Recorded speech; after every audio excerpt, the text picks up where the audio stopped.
All right, so I have the link now. So please check your in-call message. I'm going to drop the link there.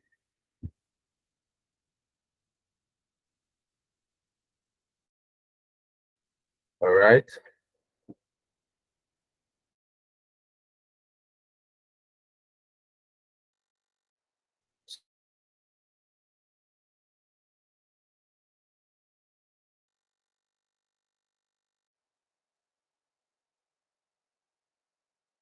Coming.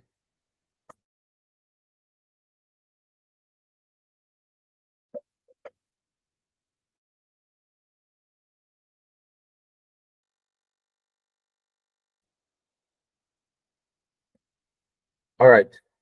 So please let me know if we are able to check the in-call.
All right.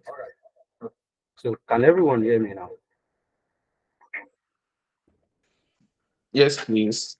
I'm so sorry the setup took a while. So this meeting is being recorded now, and we are available on YouTube as well. So the link has been sent to our in-call messages, and we already have quite a number of people on this call. I've seen a few of our speakers on this call. So thank you so much, everyone, for joining this meeting. It's the Darcidian Youth Forum of Ife East, our migration seminar 1.0. This is the first edition of it, and we believe God for subsequent editions as well. So my name is Damola Fagbile, and I am the host for today's meeting. And with me is I have a partner that we are going to be anchoring today's meeting together. So her name is Olamide Awolola. Olamide, can you speak so that everyone here would hear your voice?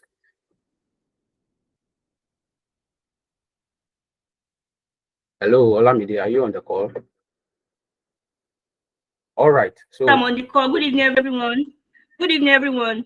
Can you hear good me? evening. Yes, we can hear you, Olamide. Good evening. Okay. Good evening, everyone. So that's I my welcome us co-host. to. All right, they can hear you. Okay. Good evening, everyone. Good You are evening. welcome to today's Google Meet session on understanding migration opportunities. I'm Olamide Awolola. I'm delighted to be the co-host for today, alongside with my partner. We are here to explore Uh, various opportunities and consideration related to migration, whether you are considering moving abroad or not. Our goal today is to provide you with valuable insights and resources through our speakers. And we enjoy the program. Thank you. all right. Thank you so much, Olamide, for that wonderful introduction. And this is a Christian gathering, and it's very important that when we have any meeting, in fact, even when we are not in meetings, it's important that we pray before we do anything. So I'm going to call on Mr. Aduragbe Fabo Ali for the opening prayer. I think he's on the call, right?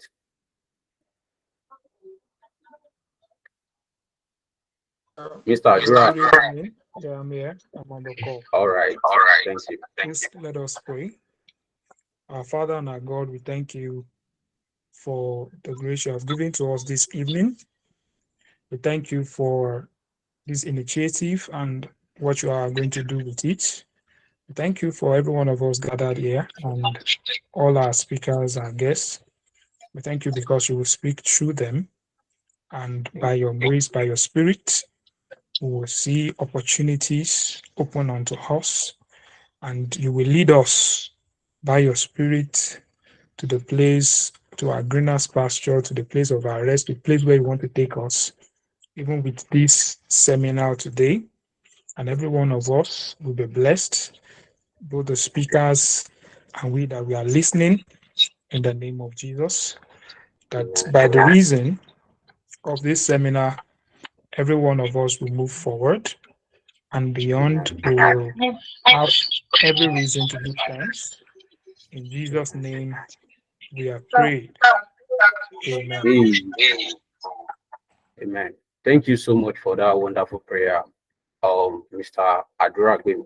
So, my partners rightly said the other time that today we're exploring different opportunities that are available for us as youths to migrate abroad. We are looking at different countries, and our speakers today, they are from different countries of the world to, speak to us. They presently live abroad for different reasons. They are there to coach us, to guide us, and to provide valuable information for us. So we are delighted to have them here with us. But before we get started with our first speaker, I'm going to call on our youth president for his welcome address. Good evening, everyone. Good evening, sir. On behalf of the Lord Bishop of the Diocese, the Right Reverend Shilemaya Yelade, and our chaplain, I want to welcome everybody to this seminar, and I want to assure us the 3 hours I will be spending here is going to worth our time, not going to be a waste of time. I want to say kudos to all the organizers of this program, the committee that was set up. Despite the short time frame, they are able to put this seminar up for every one of us to learn one or two things. And I want us to be very attentive and be serious with this seminar. One of the things that is trending most in the world right now is people have to migrate to other countries of the world to explore, to study, even to work. And many people, many youths are being, you know, being fall into the wrong hands, and it tends to lead to so many disappointments on the part of people. That's why we thought of it that as youth of the Diocese of Ife East, we need to put this thing so that we train ourselves and equip ourselves with the basic knowledge that we need for us to migrate, even aside from the costing.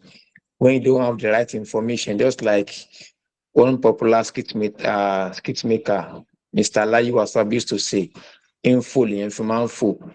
Oh When yes. you don't have the right information, you cannot jump to the right place. That is why we have thought of it to put up this seminar together for every one of us to learn.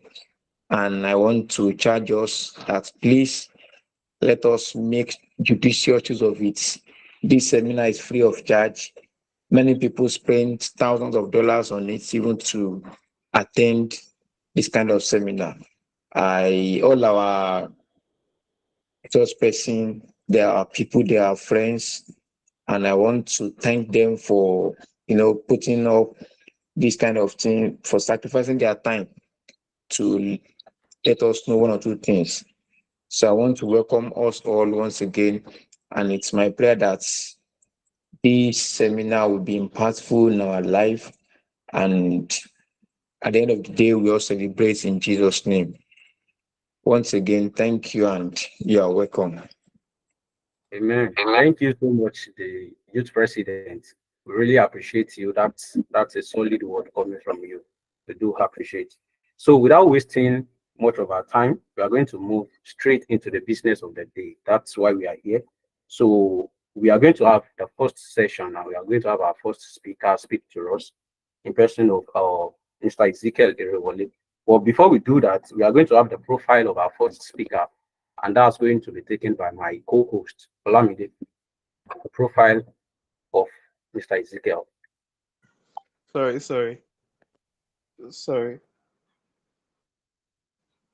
All right. It's not meant to be first. It's meant to be Brogboro. Okay. I'm so sorry. I'm so sorry, everyone. I didn't know an adjustment has been made. Okay. So, Mr. Benru. Okay. So we're having Mr. Benru as our first speaker. So Olamide, the profile of Mr. Benru.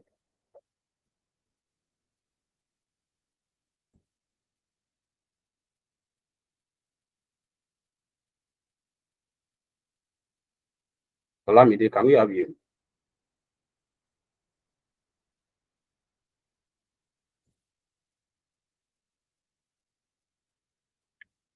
Hello, Olamide, we can't hear you. All right, so if she's not available, let me take the profile of Mr.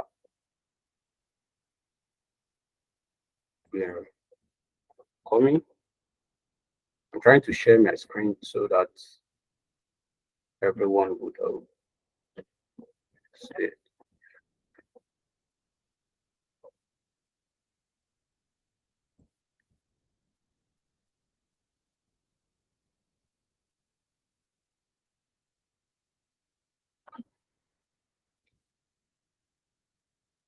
All right, so I take the profile of Mr. Agbenro Adesunloro. Oluwagbenro is a graduate of Obafemi Awolowo University, Ile-Ife, with a bachelor's degree in microbiology.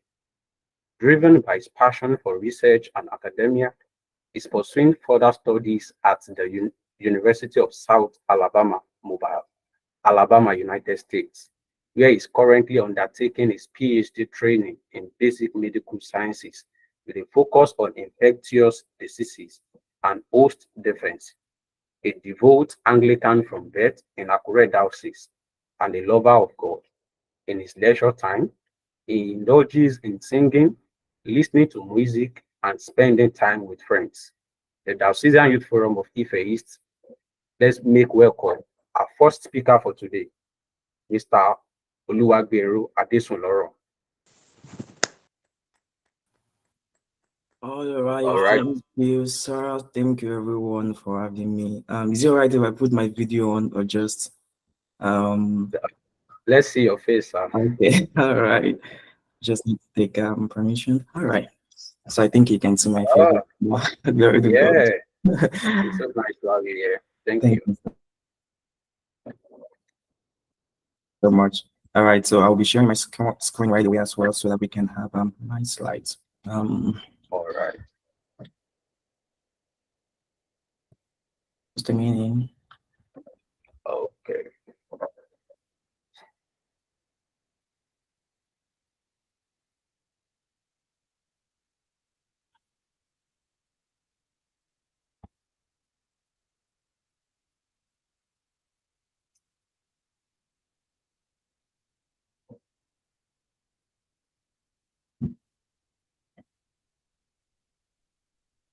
Okay, can we see my slide, please?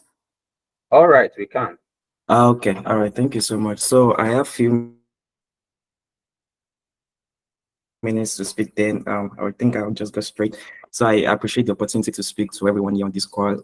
Thanks to the organizers of this great seminar. I think it's going to bless a lot of lives. Thanks to the Bishop of the Diocese, to the youth chaplain, to the youth executive, my friends on the call, Brother, thank you also for the opportunity, and also my senior boss, Boy Ezekiel. Thank also because it's part of the speaker. It's my beloved. Thank you so much. So we'll be talking about seminar opportunities, and I've been asked to talk briefly on study routes and briefly on work and then tech routes. So, but before I go deeply into what I'll be talking about, I want us to understand something about. All right, it talks about the why, the how, and then the what of things. I want to put on my points. Okay, there is all right. So many people, most times, they think when you want to approach situations of life, you go from what the situation is, then how, and then why. Or if you want to make a decision, many people go through this route, starting from what, then to how, then to why.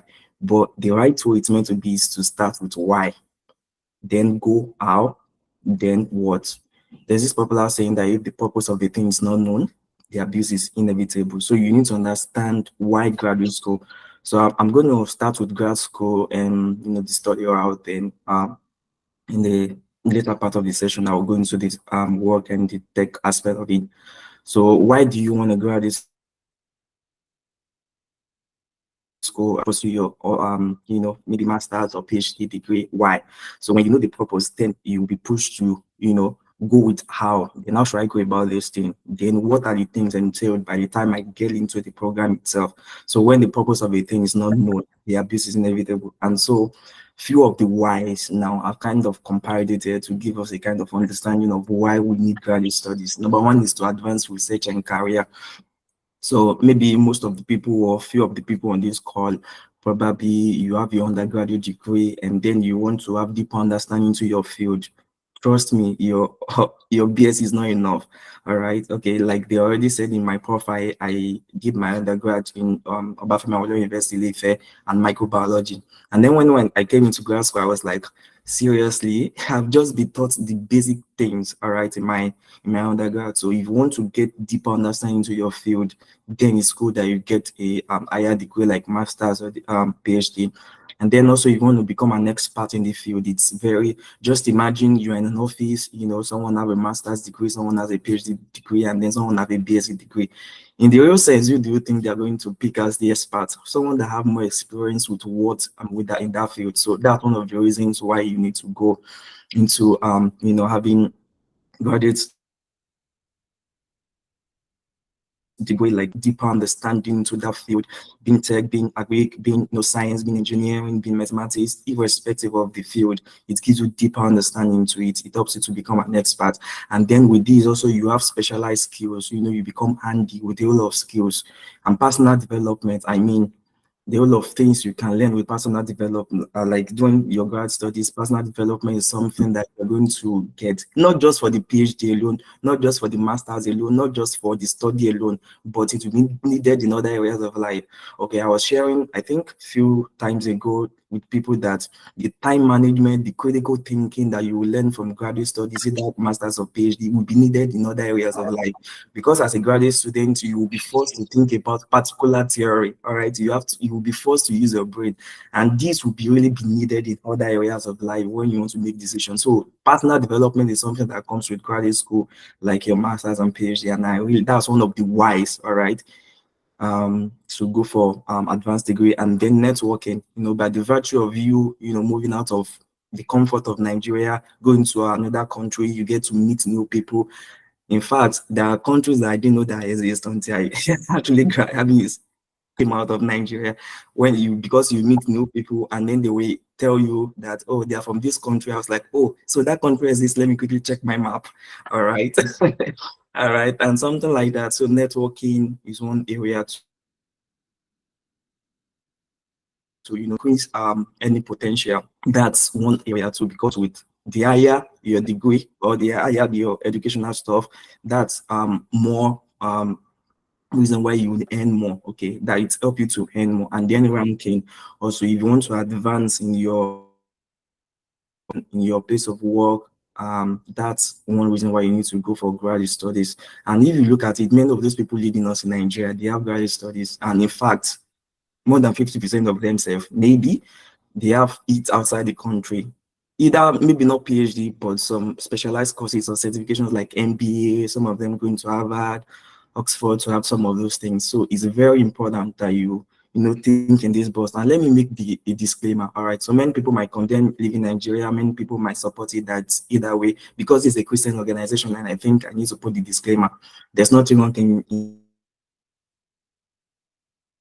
living like long in getting out of the country to advance your studies. The only thing that you need to do is that be sure that you read God very well. Fine, you might want to do this thing, all right, you might want to advance your degree, but if God has a better plan for you, fine, you might have to go with what God says. But in the real sense, there's nothing living, there's nothing bad in probably traveling out to advance your degree or get a better job. So this, if you have this mental picture, will really help you. If you have this mindset, it will really help you while you're making your decision. It will never work for you. All right. So I just need to put that down.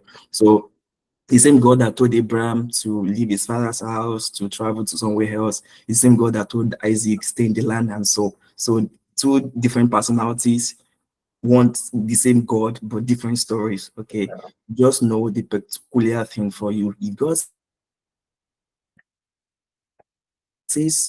says it's fine that you can move, fine. If God says stay, stay. If God didn't say anything, then you might have to wait for him to say something. That will really, because that's one of the why, because it will really sustain you even when situations are not going well. These are the things that will sustain you, holding on to God's word. I just need to put that out there. So that's the why. And then how. So knowing why to pursue your master's and your PhD and advance your degree, then you can now move to how. Now, how do I go about it? Submitting applications to schools, and these I will go into it deeply as time could progress. And then the words, events that are involved in the things you're going to do, maybe going to classes. These are the last things that you need to bother yourself about. So, but you need to establish the why, then to the how, then to the quote by Louis Pasteur that luck is when opportunity meets a prepared mind. So nobody just came out of nowhere. All right, many people have been preparing. People prepared, and then when opportunity comes, they grab it. So opportunity meets a prepared mind. So opportunity come, you will seize it once, and then for life you enter into greatness. Joseph has been interpreting dreams for people over and over again. He has been preparing himself in the pit, but immediately he was called to interpret for the king. That once, like he only did it once, and he entered into greatness. So it's not like it just appeared all of a sudden. He's been preparing it, doing it over and over again in the wilderness, wilderness experience, what we call it. Same thing, David. He's been killing, the bears and everything. Nobody knew him in the wilderness. But the time came when he had to show, and he only did it once. I enter into greatness. So same thing, preparation must be handy beneath the scene. What people don't see, they might not see, that's fine, but keep preparing yourself. So okay, next slide. So the how. So there are various, currently I'm in United States, so I'm going to talk more on United States and Canada because they're kind of very similar. So one of the ways you can go about the how of grad studies by direct application to schools. So just the way you write, the way you write JAMB in Nigeria, and then you find schools that you're interested in, maybe OAU, maybe UI, same thing applies here. So let's say, okay, United States now, there are 50 states. Let's say you're interested in West Virginia, the state of my dear brother bicycle. Okay, all right. So let's say you're interested in that state, you can just go online, pam, pam, pam, list, like me to Google now, list of schools in Virginian states, United States. It will bring the list of all the schools. Maybe let's say 10. I'm probably it's more than that. I'm just assuming here. Let's say 10. So going, you go into the way I did it. I'm just explaining the way I did it now. So go to each of those schools and then to their school website, because all of them they have school website. Go to their school website, look at the list of programs they offer, and then find the ones that align perfectly with you, and then know their criterias, pennies down. All right, so direct applications to schools, so you don't have to probably know someone to get into it. All right, it's not like connection based. Well, those things can work in some aspect, which I will talk about as well. But most schools, like in my route, and I believe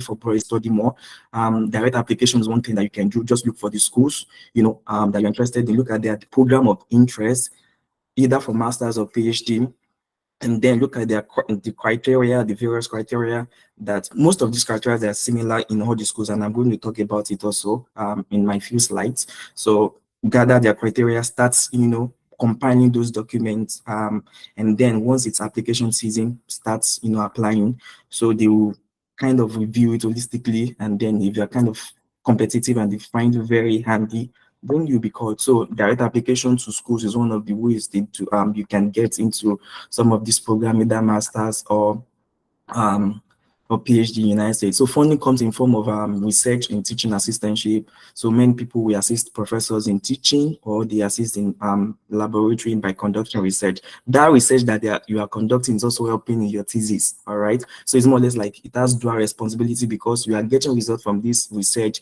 that is helpful for your supervisor, for the schools, so that they can get more grants. And then with that, you are learning, and then you are advancing your thesis so that you can graduate and then improve your skills. So it's more or less like a dual thing when you are doing research or teaching assistantship. So funding also comes in form of fellowship or grant or governmental scholarship. So some of these governmental scholarships, like this McCall, McBain scholarship, it's more or less like you apply to external scholarship, like in terms of Canada now. You apply to external scholarship, and then they will give you a list of schools that you can make use of that scholarship. So something like that. So if you are picked, then you pick the school, and same thing as this 19NSA scholarship program in the United States. So these are the kind of other ways you can apply. But another form that I skipped is the sending code emails to prospective supervisors. You don't have to secure supervisor before you get in. All right, you don't have to secure supervisor. The way it's been done is that most of them, I didn't say all, most of them, all you just need to do is apply directly to the schools, and then they review your application. If you have their requirements, they will invite you for interview. If you do well in your interview, then they will send your offer letter to you. And if it's not kind of okay, they will send you a rejection letter, and then with that you can book extra sessions with them to know what you can improve in your next application, and apply in the next cycle. So sending code emails also is another ways you can do it, and this most of the time is done by the master. Their studies in the master's degree. So what they do is that they go to the school website, like I told you. They will find the professors they're interested in. They will find the email address of the professors, and then they will send emails to them like, "Hi, my name is this, blah blah blah. I graduated from you tell them the name of your school. I graduated from this blah blah blah, and then I found your research online on the school website, and I'm very interested in it. I'm wondering if you have any open position for any master student in the next semester," something like that. So I'm just kind of brief it. There's a formal way you can arrange this email and attach your CV and probably all your documents, send it to the professor.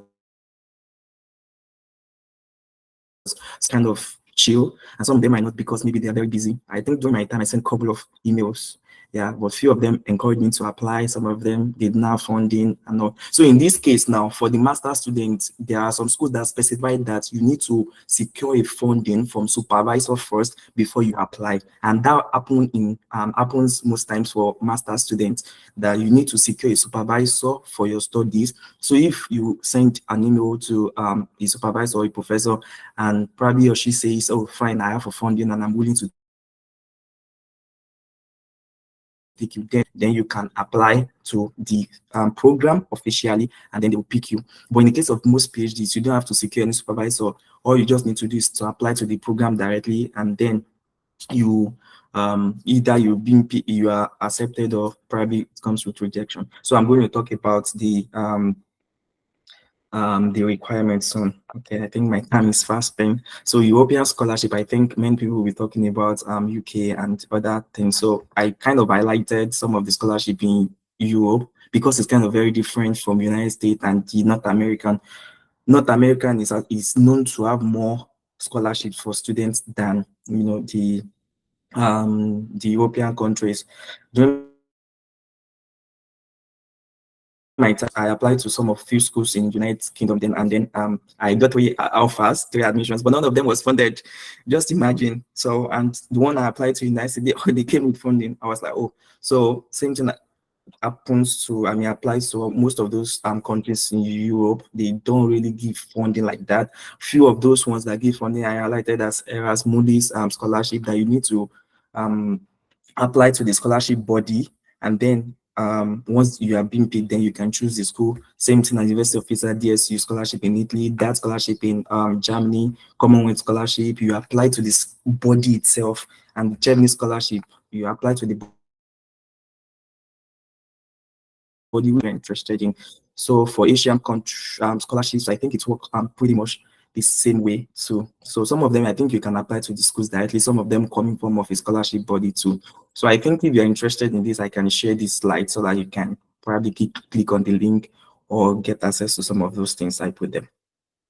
So now for postgraduate scholarships, one of the ways you can go about is LinkedIn. Very handy. The reason why I said that is because some professors, they might be joining a lab in, like, probably they are very new to a lab, and then the admission cycle already passed, and they want LinkedIn that, hey, I'm joining this program during this maybe the first semester or the spring semester, and I'm interested in picking 2 students in this particular field. Then send your CV to this email address. So that's one of the ways you can actually get access to this information. LinkedIn, you want to make use of that very well. Your networking to people you know. All right. I kind of have this kind of mindset that now anywhere you want to get to in life, there are people who already they are there already. There are some people living that kind of life or doing that particular thing. One of the ways you can get there, like in a fast way, is by associating with them. All right, it kind of pull you faster. So you identify people who are doing what you intend to do. All right, with that, you're able to get information from them. You're able to get tips from them on how they went about it, and it's going to really help you very fast. They call this thing footprints, following the path of people that have gone ahead. So there are people doing what you intend to do, so you won't be the first person doing it, right? So find those people, network with them, and then the school search, like I said initially. So many people to the grad school route, many people think like, I have to go to my master's first, after my BSc, then to my PhD, or that's all. So there are different routes. In the United States specifically, you can move from your BSc to your PhD without having masters. Well, also you can move from your BSc directly to your masters and to your PhD. So most PhD in the United States is for 5 years, all right? Masters, basically, I think it's for 2 years.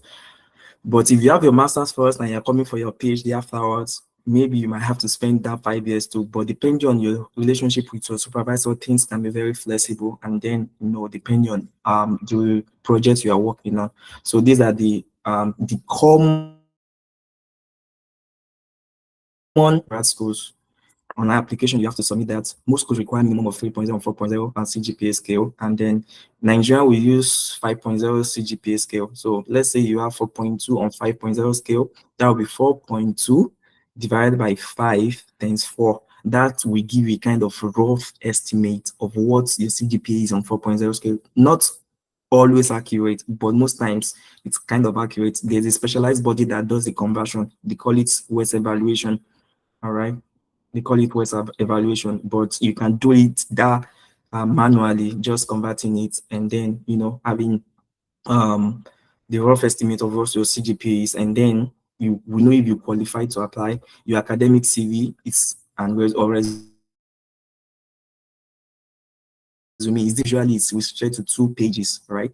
But academic CV can be up to 50 pages. In fact, one professor was invited for a seminar and then they sent the CV, and the CV was close to say 50 pages. I was like, what? Do you expect me to read all those things? But the fact is that academic CV can be as long, like the pages, a number of pages is not limited. So here you include your research experience, you include all your publications if you have any, you include the seminar you've attended, the workshops you've attended, your work experience, your research experience, your education. All right, some things in the CV that it's not required, or B, maybe not. Your maybe marital status, all those things, maybe religion, some of those might not be required to go into the key things. Statement of purpose, personal statements, research statements, and other required essays. Some schools might say you have to write both personal and research statement. My school only wrote statement of purpose, they call it SOP. So that's more reason why you need to research for the schools and know their specific requirements. Academic transcripts. For most applications, they accept unofficial. So it's when you are accepted into the program that then you send the official, because official transcript, I think, is usually more expensive than unofficial. Letters of recommendation, the minimum for master's program is 2 letters of recommendation. And then 2 letters of recommendations for masters, and then for PhD you have 3. Then TOEFL, you write your GRE, West evaluation, and other materials like publication, award, conferences, and on. All right, I have quite a number of things to talk about. I think my time is up right now, right? Rajura, are we still together? Oh, yeah, we are here. Yes, we are Then together. Yes, we can hear Okay. you, sir. All right. Still have about 8 minutes, sir. 8 minutes. Okay, thank you. All right. Yes, sir. Just needed to confirm them.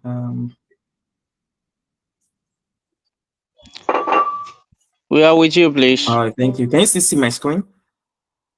Oh, yes, we can. Yeah, yeah.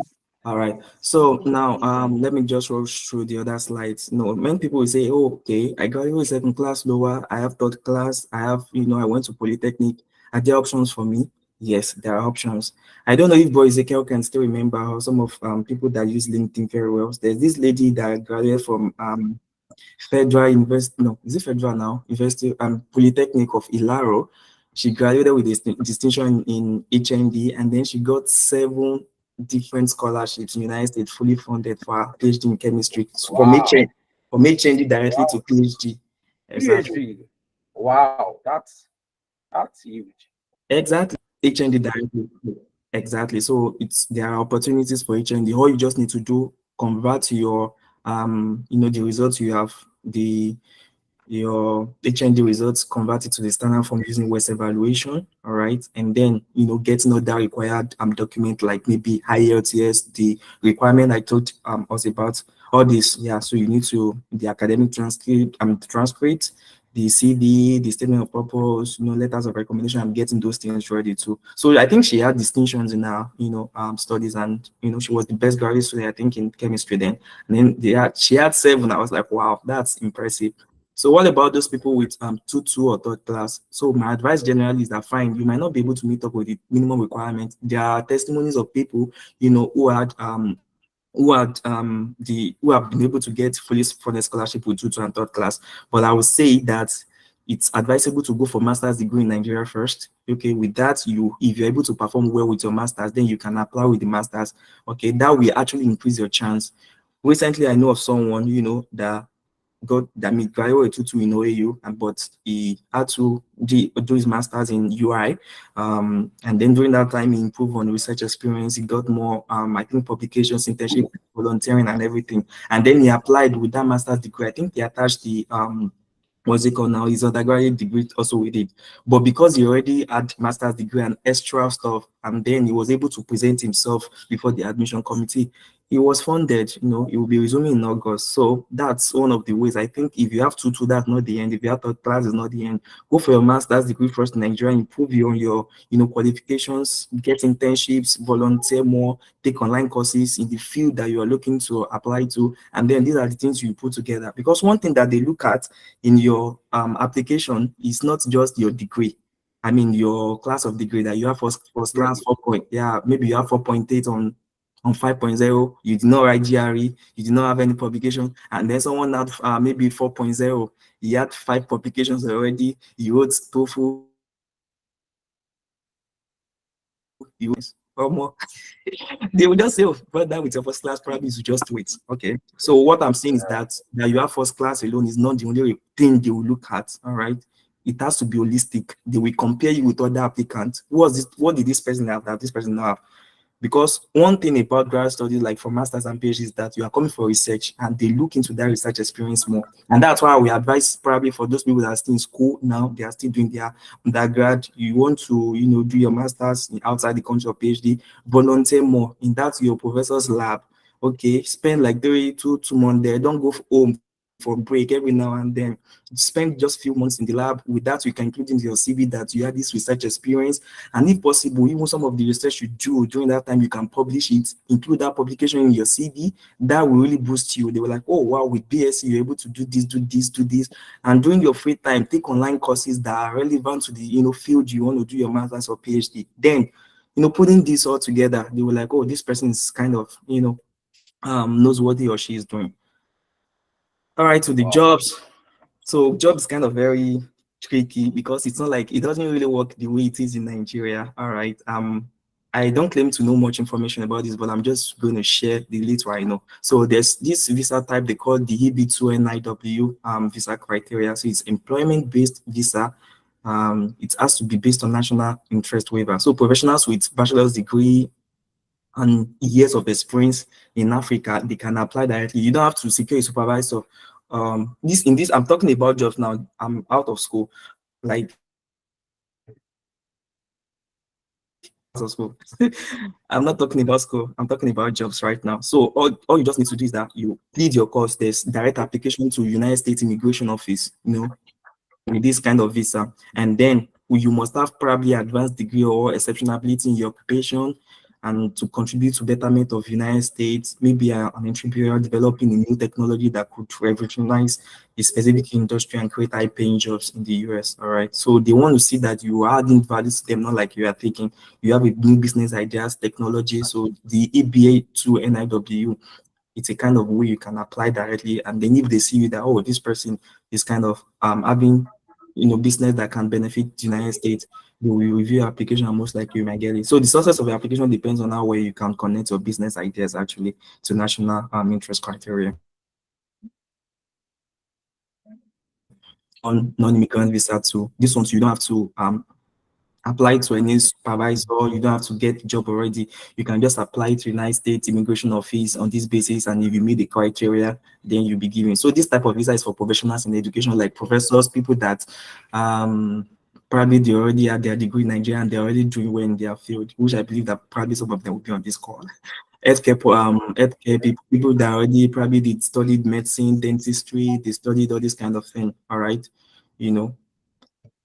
and you're already doing well in your field, you can apply to in science, in arts, in education, in business, people that are running, different kind of skills that they have special skills and they're already doing well in their field and they want to migrate to the United States. So this whole one non-immigrant visa is specifically for them. And then I think it has validity for 3 years, which can be renewed annually. There's no proof of funds and there's no health sales for that. And so lastly, on the part of tech, though this is very competitive, I kind of put it on my slides, but I believe too, it's something you can do. All right, people that are coming from other countries, because you are not just applying, or you are not just competing with people in Nigeria alone, with people in Ocean State alone, you are competing with people from other countries in the world, more than probably 200 countries that want to get into the United States. But I believe it's something you can do too. So some American companies hire fresh graduates internationally, especially Google, Ernst & Young, a lot of tech companies, all you just need to do is just apply directly, and then if you meet the correct criteria, this one is based on some skills, like from test skills. Now if you're applying to UI US role, there's some special criteria they will ask, right? If you are maybe coding, there are some maybe front end, SQL, back end, Java, and those things. It's specific to the areas you want to go, and if you meet it very well, I think it's something you can get into. So I kind of found this very useful, like this Dr. Olubamiji at on IG page on things, information that you can help you. So I'm just giving everyone for me real kind of mentorship thing. But the goal of this is to support us so that even by the time we go into our personal places, you pick the one you want and then search deeper. And if you need any help, you can contact probably any one of us. So the last thing is that the purpose of education is first to transform you. So with this, you can transform the society. So something has to happen to you. Either you are going through the educational route and everything. So it has to come with inner transformation. And then with that, you're able to transform society. You're able to help someone to grow. You're able to build better infrastructure and those things. So if education is not doing anything to you, then you are not really understanding the purpose of education. So we must understand that education needs to transform us. So with this, we become a better person that transforms. I think I'm done. Wow. That's so beautiful. Please, Wow. let's appreciate our Mr. Gbero. That's so nice. Thank you so much for that presentation. I mean, I love the way he started, the way he ended everything. I mean, he even stick to his time. He was given a few minutes and he was able to deliver within that minute. And also the way he ended it, that education is meant to transform you. I think that's very important. The way he made the disclaimer that you are not running away from Nigeria. And as believers, as youths, if you've not heard God clearly on migrating abroad, the best thing might just to still wait until he tells you what to do. Thank you so much, Mr. Oluwagbemiro. Thank you We for are glad having to me. have you here. Thank Yeah, you. so please, let's do well to share the link of this meeting to our friends. Let them join. We can have more people join us here. I mean, the information that has been shared here and the ones that other speakers will still share, they are valuable information. I mean, the president was saying the other time that people pay thousands of naira, thousands of dollars to access this information. You don't just get them free of charge. I mean, so please let's share the link for our YouTube channel, for this Google Meet. Let people join. Let share this opportunity. Let a lot of people come here to learn. So my partner posted something the other time. I know some of us we might not see it. If you have questions, our speaker has done so well. So if you have questions, please just send it to the in-call message. My partner is going to note those questions, and in case your question is not later presented, it might be because one of the speakers have spoken about it, or maybe someone has asked the same question. So please just do well to send your question into the in-call message. Olamide is going to monitor that and we are going to get them answered. So thank you so much. So without wasting much of our time, we are going to move to our second speaker. And before we have a session, we are going to take the profile of our second speaker. So Olamide is going to take the profile of our second speaker. So please, let's sit back and enjoy the ride. Thank you. Thank you so much, sir. Okay, for our second speaker, can you hear me? Yes, we can. We can hear you, Olamide. Oluwatosin Michael Sweater is the founder and tutor of Smiley Education Support Foundation. She is a graduate of Agricultural Extension and Rural Development from the Federal University of Agriculture, Abeokuta, and she is currently having a master's in social work in University of Bradford, United Kingdom. She has won several awards as a result of her humanitarian service. She is an ardent lover of God and the gospel. She spends her Sunday service teaching young ones the way of the Lord. She is a certified children evangelist. Her passion for child care drove her to begin an NGO, Smiley Education Support Foundation, a registered non-governmental organization that runs with the mandate of SDG 4, which is quality education.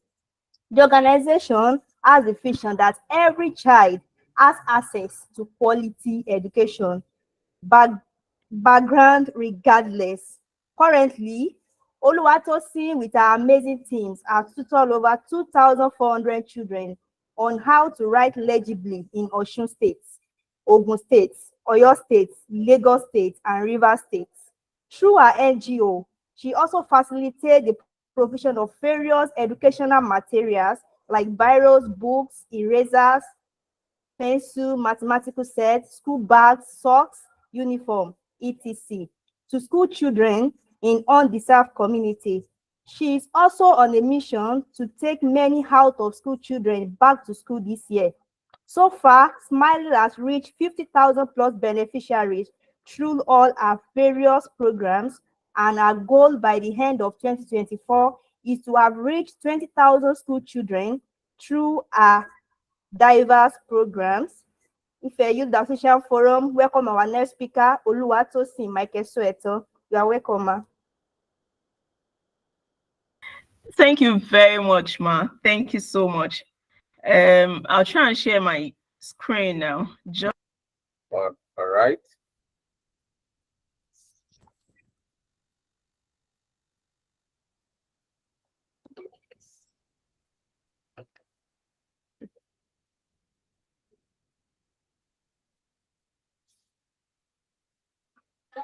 All right, so we can see your screen now.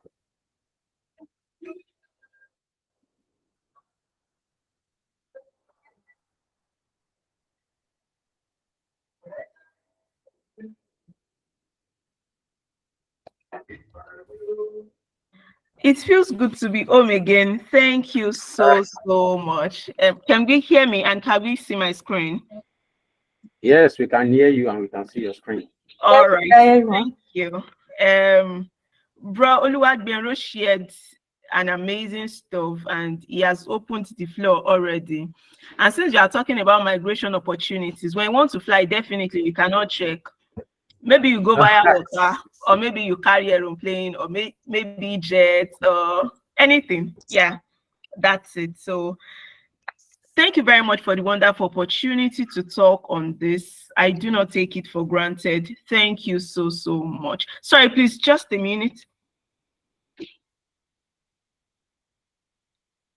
I just realized my camera wasn't on. Okay, good. Yeah.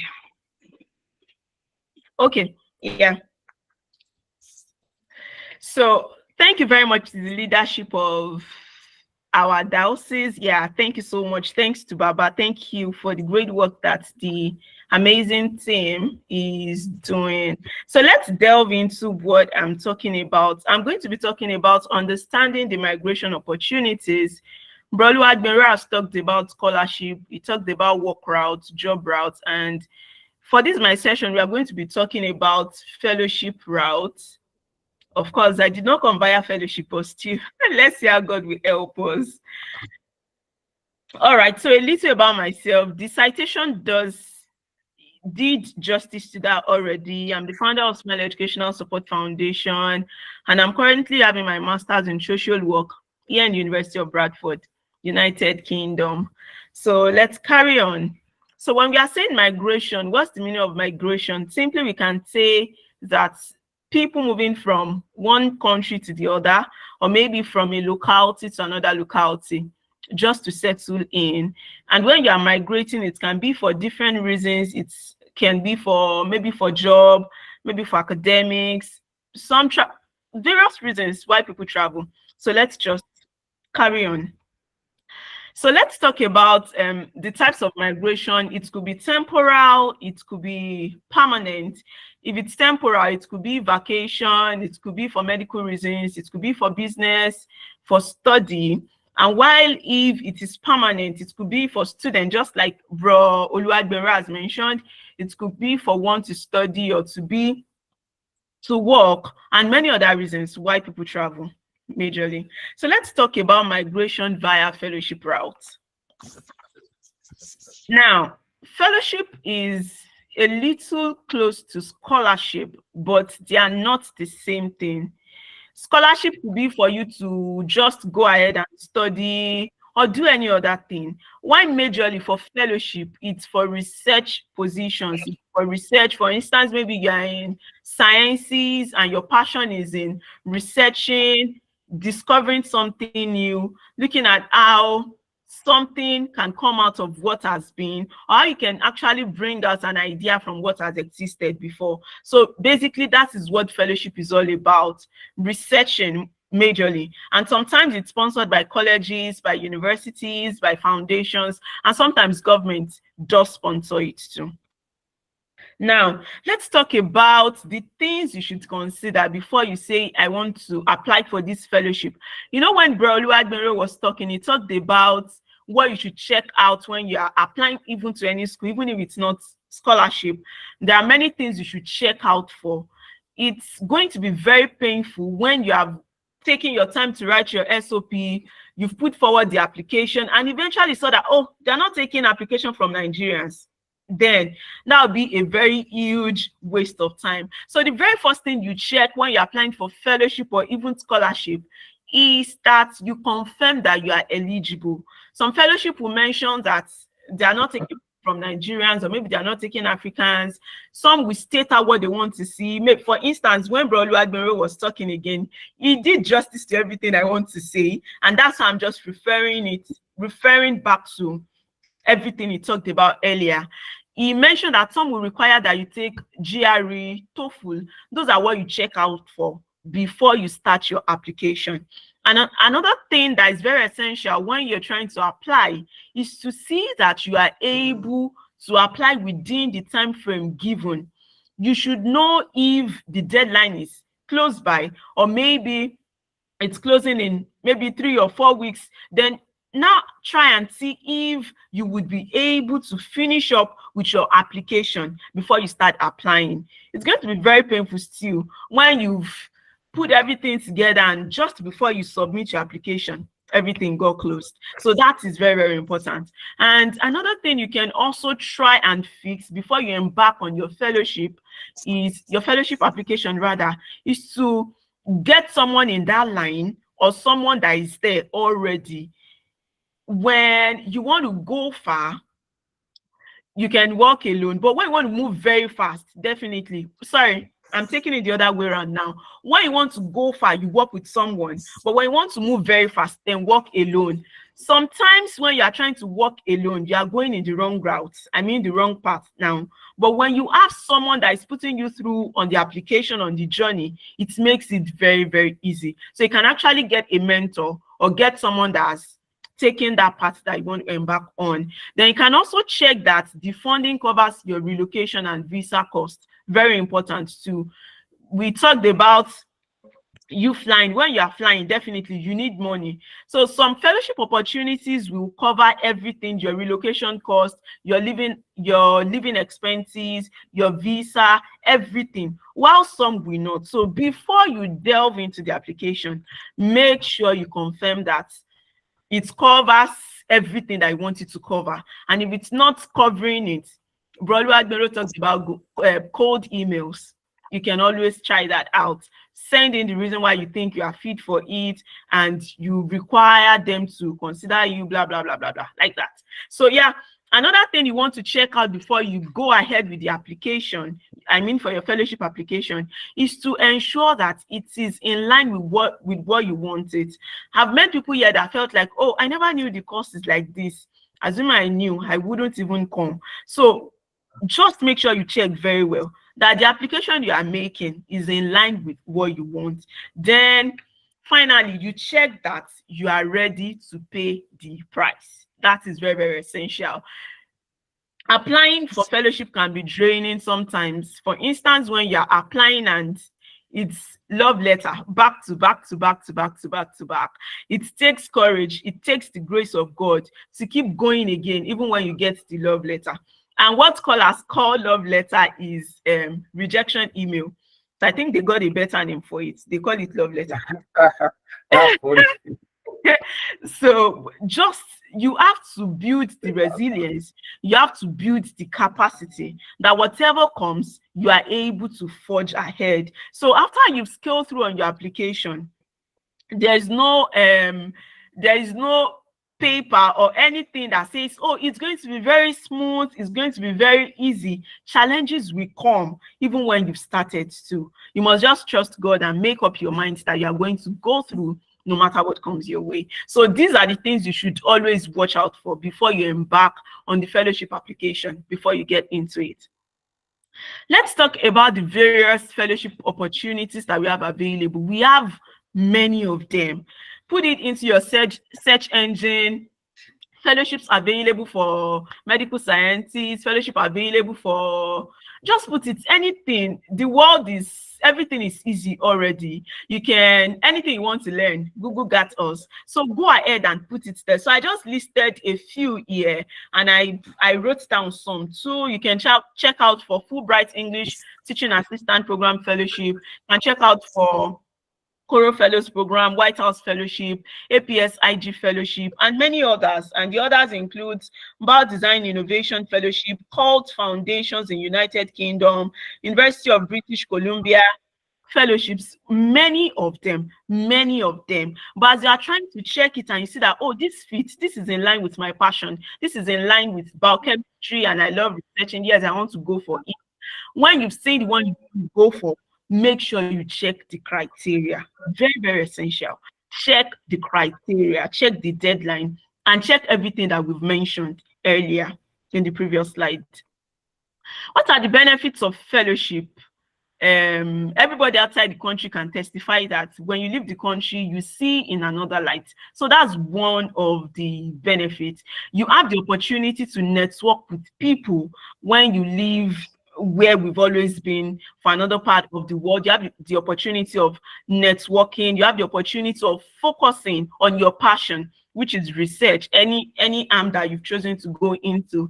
Then it's also an avenue for you to develop professionally, and it's also an opportunity for you to shape your career trajectory through training and mobility.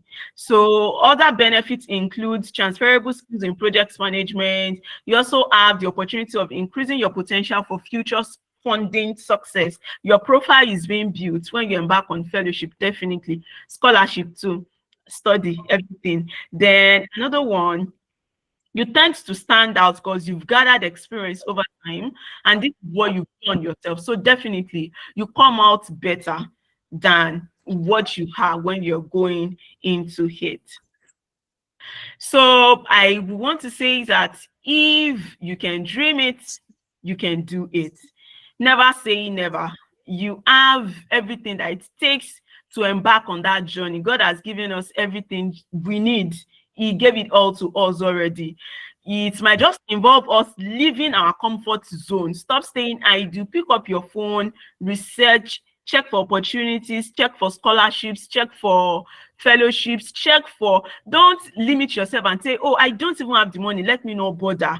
If bro Oluwagbero defined what luck is when it even meets you prepared. We've seen people that caught an opportunity and they couldn't maximize it. So it's very, very essential that you prepare yourself ahead. Don't stay idle. Search out various opportunities available, send the cold emails, learn from people that have gone ahead, ask questions, go for it. I strongly believe you can. So if you have any questions, I can take after now, and thank you. Wow, that's so beautiful, that's so wonderful. Please, let's appreciate Mrs. Oluwatosin Michael Shoeton. Thank you so much for the nice presentation.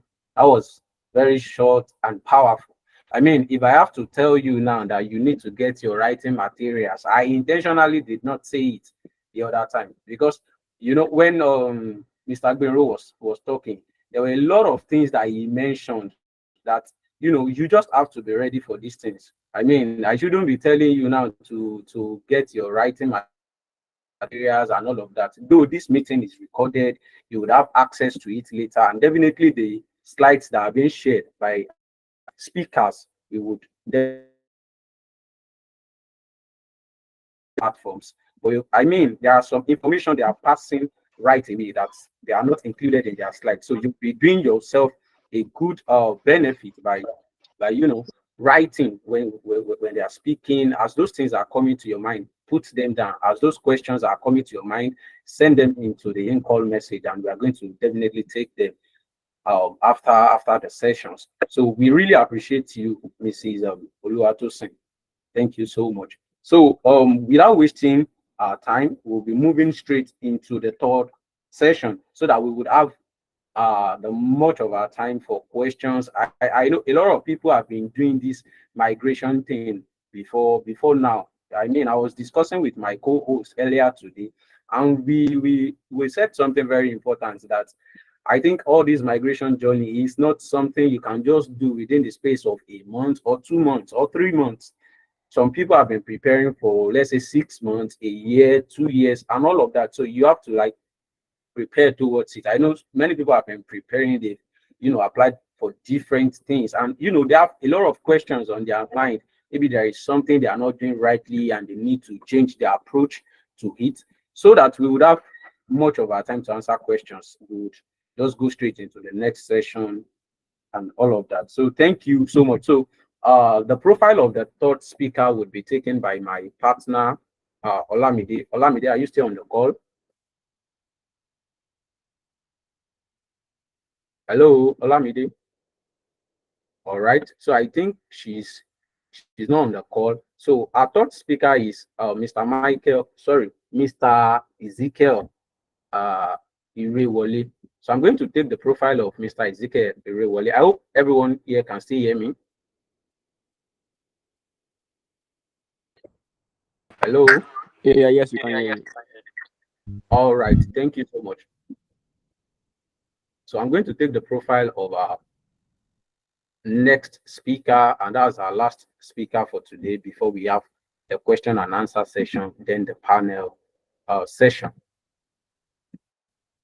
I'm trying to share my screen so that I can read the same time as well.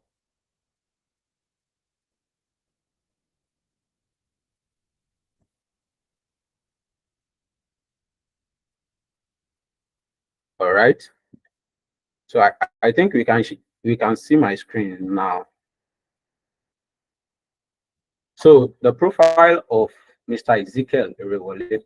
Mr. Ezekiel Irewole is a PhD candidate in neuroscience at West Virginia University, United States, where he focuses on Alzheimer's disease research, particularly estrogen and phytoestrogen neuroprotection. I'm so sorry, I'm not in the sciences.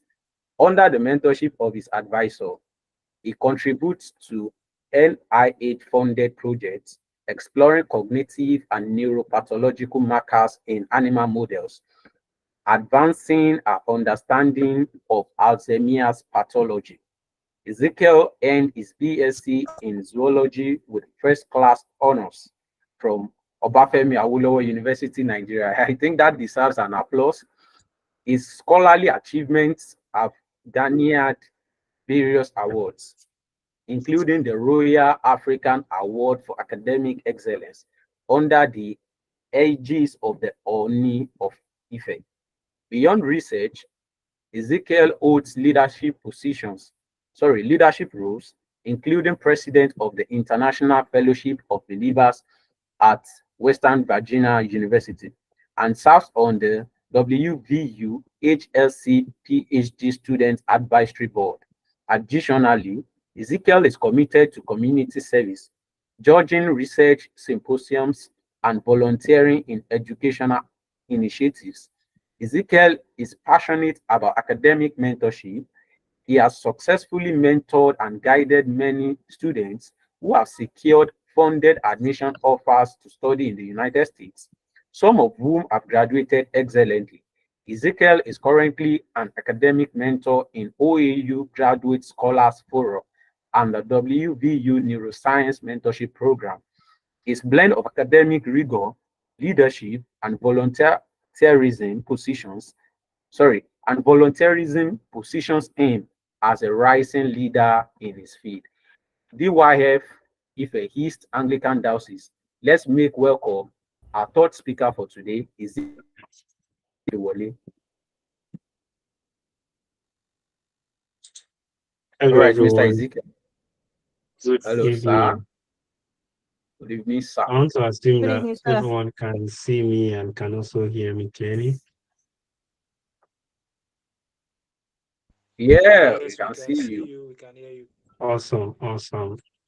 So I will be sharing my screen shortly, and if you can see my screen, please let me know. Yeah, we can see your screen, sir. All right, so I'm using multiple monitors, and because of that, I can't see you anymore. So I'm just going to assume All you right. can all see me. So if you have any questions, I will attend to them at the end of the presentation.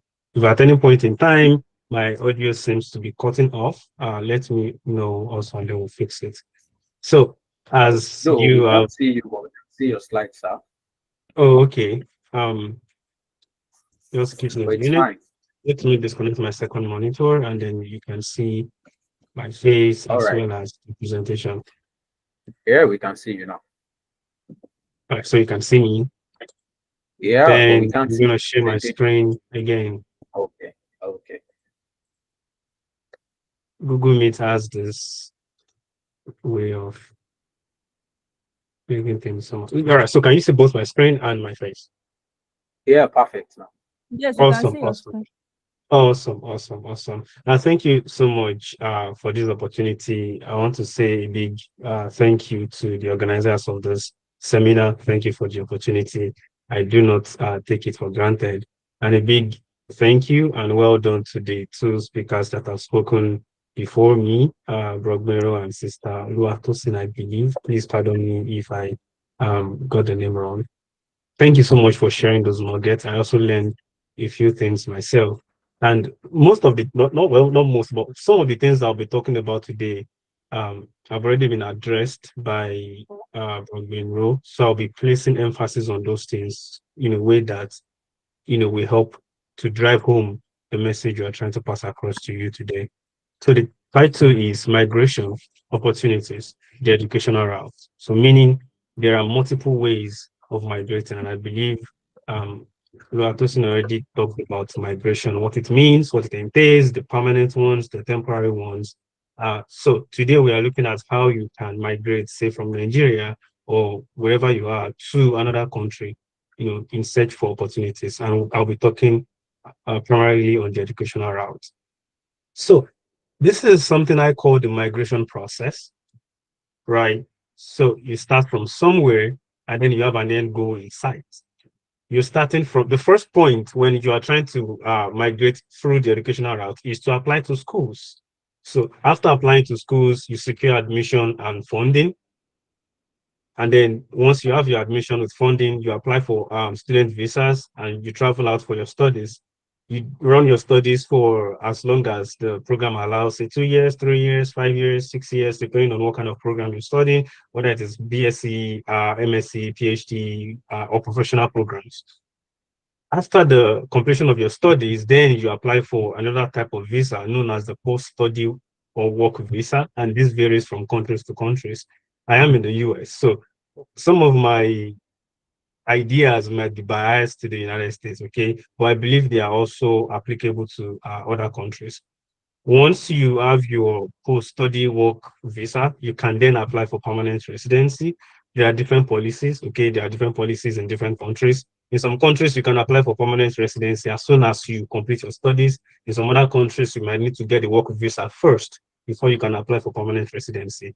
And then the last step or the goal is citizenship. So you can move from being an applicant in one country to being a citizen in another country. All right. So this is what I call the migration process. This is so detailed. There are so many things we can talk about here, but for the sake of the presentation today and because of the time allotted to me, I will focus on the first two, which is applying to schools and securing funding and scholarship. And as I mentioned earlier, we already talked about some of the things I'll be talking about. So I'll just be laying emphasis on some of them. All right. So are you with me? Let's go. First, what is a scholarship? The first thing I'd like to establish here is scholarship is not free money. All right. Scholarship is not free money. Don't think scholarship is schools just dashing you, giving you money to just come and flex in their country. No, that is not what scholarship is. Also, scholarship is not a jackpot scheme. I know that you want to leave the country, you want to go study abroad, maybe the situation of things in the country are not okay.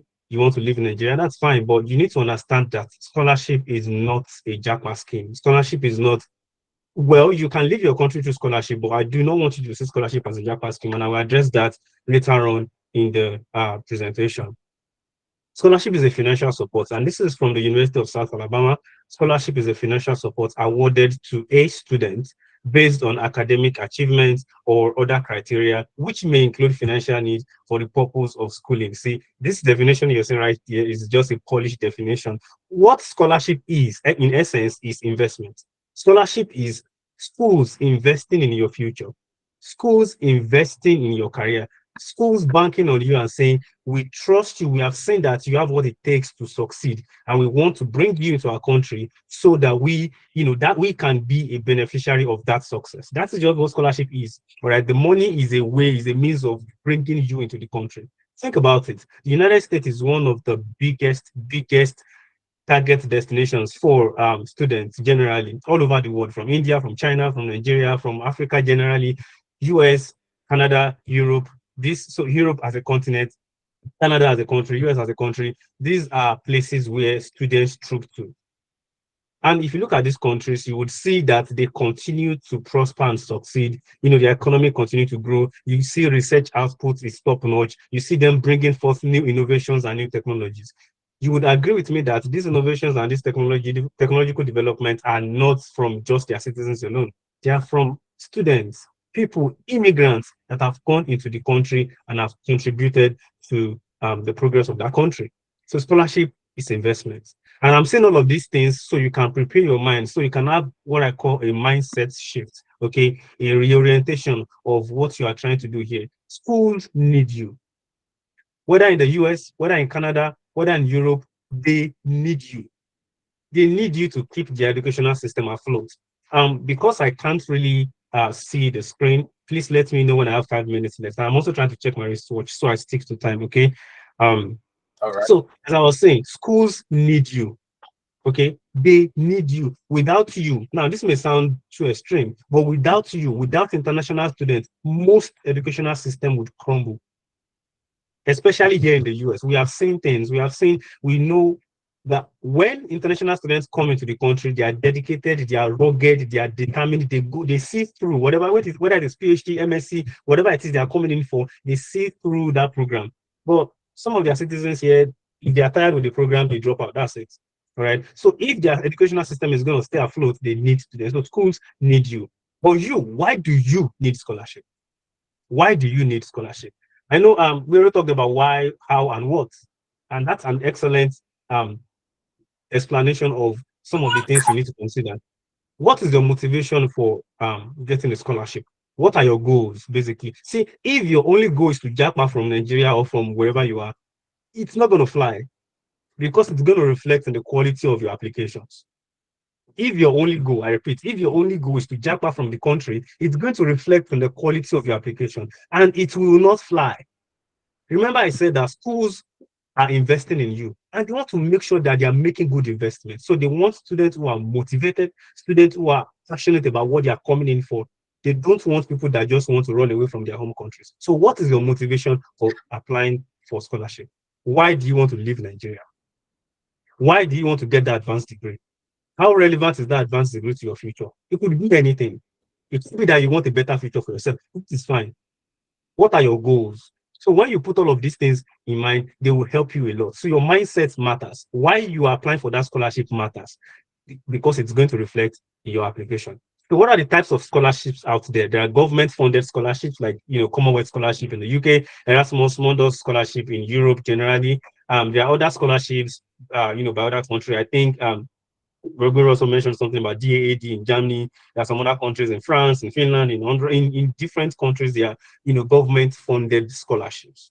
Okay, there are also organization-funded scholarships. So scholarships by foundations, Fulbright Scholars Program, MasterCard Foundation Scholars Program. There are a lot of them. You can Google these things and apply for them. Then there are school-funded scholarships, right? Like scholarships that are offered by the schools themselves. And you need to know that there's a difference between scholarships and funding or graduate assistantships. So schools can offer both. The schools can offer you scholarships and they can also offer you assistantships. So when you are offered scholarships, you do not have to work in addition to whatever money you are getting.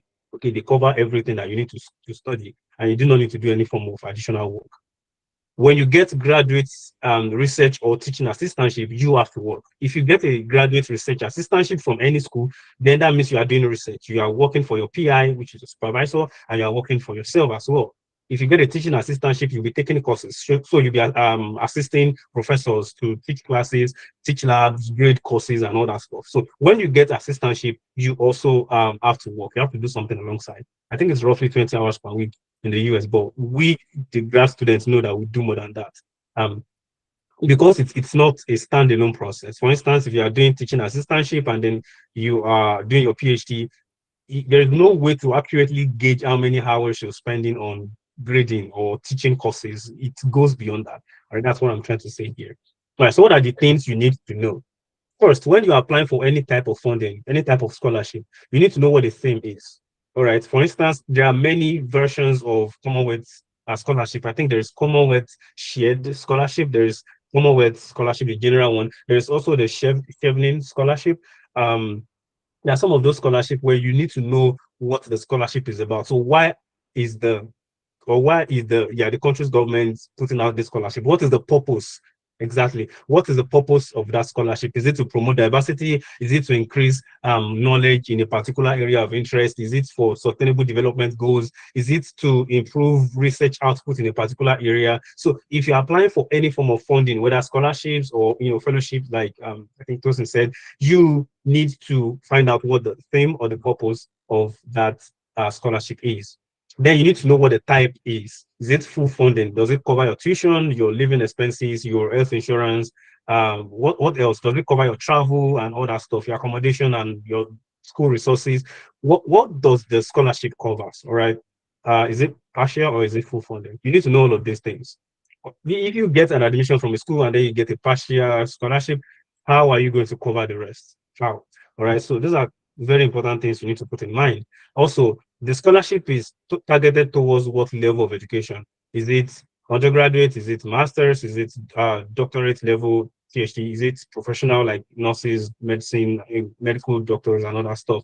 Is it for those in the accounting field and management field? What level is this scholarship targeted towards? The next thing is eligibility. Are you eligible? Are you eligible to apply for the scholarship? If the scholarship is targeted towards Africans, then you know you are eligible. If the scholarship is strictly for undergraduate applicants, then if you are applying for master's or PhD, you know you are not eligible. So look at eligibility criteria, country wise, level, and all that stuff. Read the eligibility criteria in detail. Okay, some, not all, some scholarships have age restrictions. They may say we want someone that is older than 35. It could be that the scholarship is to promote a particular area of maybe social work or something. It depends. You have to find these things out yourself. Okay. They want people that are experienced, that are old enough, and that are experienced in their field. The scholarship could be for strictly those applying for a particular course, maybe sciences or economics or language studies. It could be for anything. So you need to know what the eligibility is. Then what are the requirements? What do they require from you? How many letters of recommendation? Do they require test scores, all those things? You need to know what the requirement is. And then deadlines, all right? Deadlines. See, when you apply to schools is an indication of how serious you take the school, all right? So take a particular school, for instance, say Stanford, and then they open the application in August. 2 days after the application opens, they receive, say, 5 applications. And then 2 months later, they received, say, 100 applications. When they are reviewing the application, the entire application, who do you think they will start with? The first 5, of course, because those were the ones that took them seriously enough to submit early. See, it doesn't matter how much you want. Are we together, please? Okay, o tún kí àbí? Don't worry. Please mute Thank yourself, please. If you can mute them. All right, thank you. So it doesn't matter how much you want a school. If you don't apply early, if you don't submit early, it's an indication that you're not taking them seriously enough. All right. So apply early. It is very, very important. And some schools that offer say assistantship, they consider early applicants first before others. All right. So please submit early and I'll talk more about that.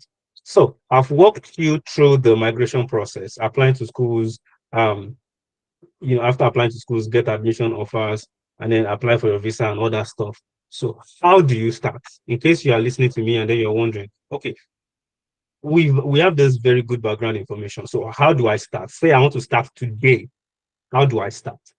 Well, first, you need to find the schools or the scholarships. So I said schools / scholarships because schools offer assistantships, all right? Schools offer scholarships. So you may be able to find a school of interest and then look at the scholarships available in that school. Say the University of Alberta in Canada, go to their scholarship page, you'll see a bunch of scholarship opportunities available, all right? Pick another school, all right? Pick another school, say the University of Groningen in Netherlands, they have scholarship opportunities available. Pick any school you want and then look at the scholarship, their scholarship or financial aid page. And you have an idea of what kind of funding school are for you. And then some scholarships are applicable or targeted towards multiple schools. So there are some scholarships when you get them, you can apply to multiple schools under that scholarship. A good example is the Commonwealth Scholarship. So with the Commonwealth Scholarship, you can apply to multiple schools. I think about 3 schools in the UK, and you only need to accept, I think, one of them. All right. So you need to know which one works best for you. If you are coming into US, by the way, US is the country with the most funding for international students. So you are coming into the United States to study, or if you want to travel abroad to study for your program, US is probably your best bet because of the availability of funding. Go where the money is. That was what someone told me some years ago, and that really changed my orientation a lot. Go where the money is. Where is the money? You need that money to finance your education. Where is that money? It's US, mostly US, and then some in Europe. All right. I've screenshots here of a couple of websites that you can go to. There's my school scholarship, study portals, THE, scholarship positions, Peterson's school search, scholars for development, scholarship for development, Unirank, and all that stuff. You can take a screenshot, or I can share the slide with you later. What I'm trying to pass across here is this: you have to hunt for what you want. You have to go for it. All right. I think Olatos also said that. Go for it. You have to go for it. Schools are not going to come knocking on your door. All right. They are not going to send emails to you and say, hey, are you interested in applying to our school? Blah, blah, blah, blah, blah. No school's going to do that. If you want it, you have to go for it. And this is where a lot of students find the application process. What? This is where a lot of students find the application process very stressful, because you have to find those schools. You have to find those scholarships, and you have to document your findings. What I mean, document your findings. When you are doing your school search, you have to list out school by school. All right. What is the requirement? Can I apply to this? If you can apply to this school, okay, what do I need to apply to this school? So you have to make a list of those things, the deadline for each of the applications. You have to put all of these things in perspective. It's a lot of work. I will not sweet talk you on that. It is a lot of work. This is something that can take you several weeks to do. But if you are able to get through this process, the rest is fairly easy. All right. It is not easy, but it is fairly easy. Okay. Next, so find the schools, find as many as you can, depending on which country you are interested in, and also be open to multiple countries. Okay, widen your baskets. All right. Find as many as possible. It depends on you. I know someone who applied to 24 schools during our own application cycle. All right. Find as many schools as possible. Wow. For you to be able to apply to 24 schools, you must have searched for maybe like 100 schools and then filtered down to like 25 schools before you now apply to like 24 schools. So I'm telling you, this is something that requires a lot of work, and it's something you have to do. So when you see people posting their abroad pictures online, or posting those snow pictures, those nice pictures, and you're saying, God, when? Yes, your time is coming, but you also have to work. It goes beyond God when. God when will not bring that scholarship to your inbox. All right. You have to work for it, and it's a lot of work. And I'll also talk about that later on. So find as many schools as possible, 50, 2,500, whatever. Find those schools and then make a broad list of the schools you're interested. Visit the website of each school and then filter the list. What type of funding do they have available? Do they have scholarships? Do they have teaching assistantship or research assistantship? Do they have fellowships? All right. So say you are in the sciences, do they have professors you can work with? All right. What are the admission requirements? And there are so many other factors that you need to consider. Okay. Do they need test scores and all that kind of thing? So you need to filter out which of the schools you want to apply to, and then prepare your application materials. I believe the first speaker already went through all of these things, and I will not go through them individually anymore. But these are just some of the application materials that may be required of you. So how can you apply? If you need to secure a supervisor for those in sciences, you will need to secure a supervisor. And please don't do it poorly. Don't do it poorly. I wish I have the time to expand on that, but a lot of people are making mistakes. You are copying and pasting the same email, you are sending to Professor A to the same Professor B. Some people you will send email, you have no idea what the person is doing. You just want to leave in Nigeria, just want to jackpot. You shall type anything and send it to them.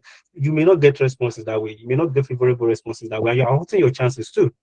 You're hurting your future chances. So if you want to send emails, cold emails to professors, do it correctly. There are ways to do that, and you can read more online. I won't be able to expand on that because of the time I have left. Now, submit your applications before the deadline. I already addressed this. Prepare for admission interviews. If you're applying to the United States, I believe they do admission interviews. I don't know if it's the same in Europe or if it's the same in UK.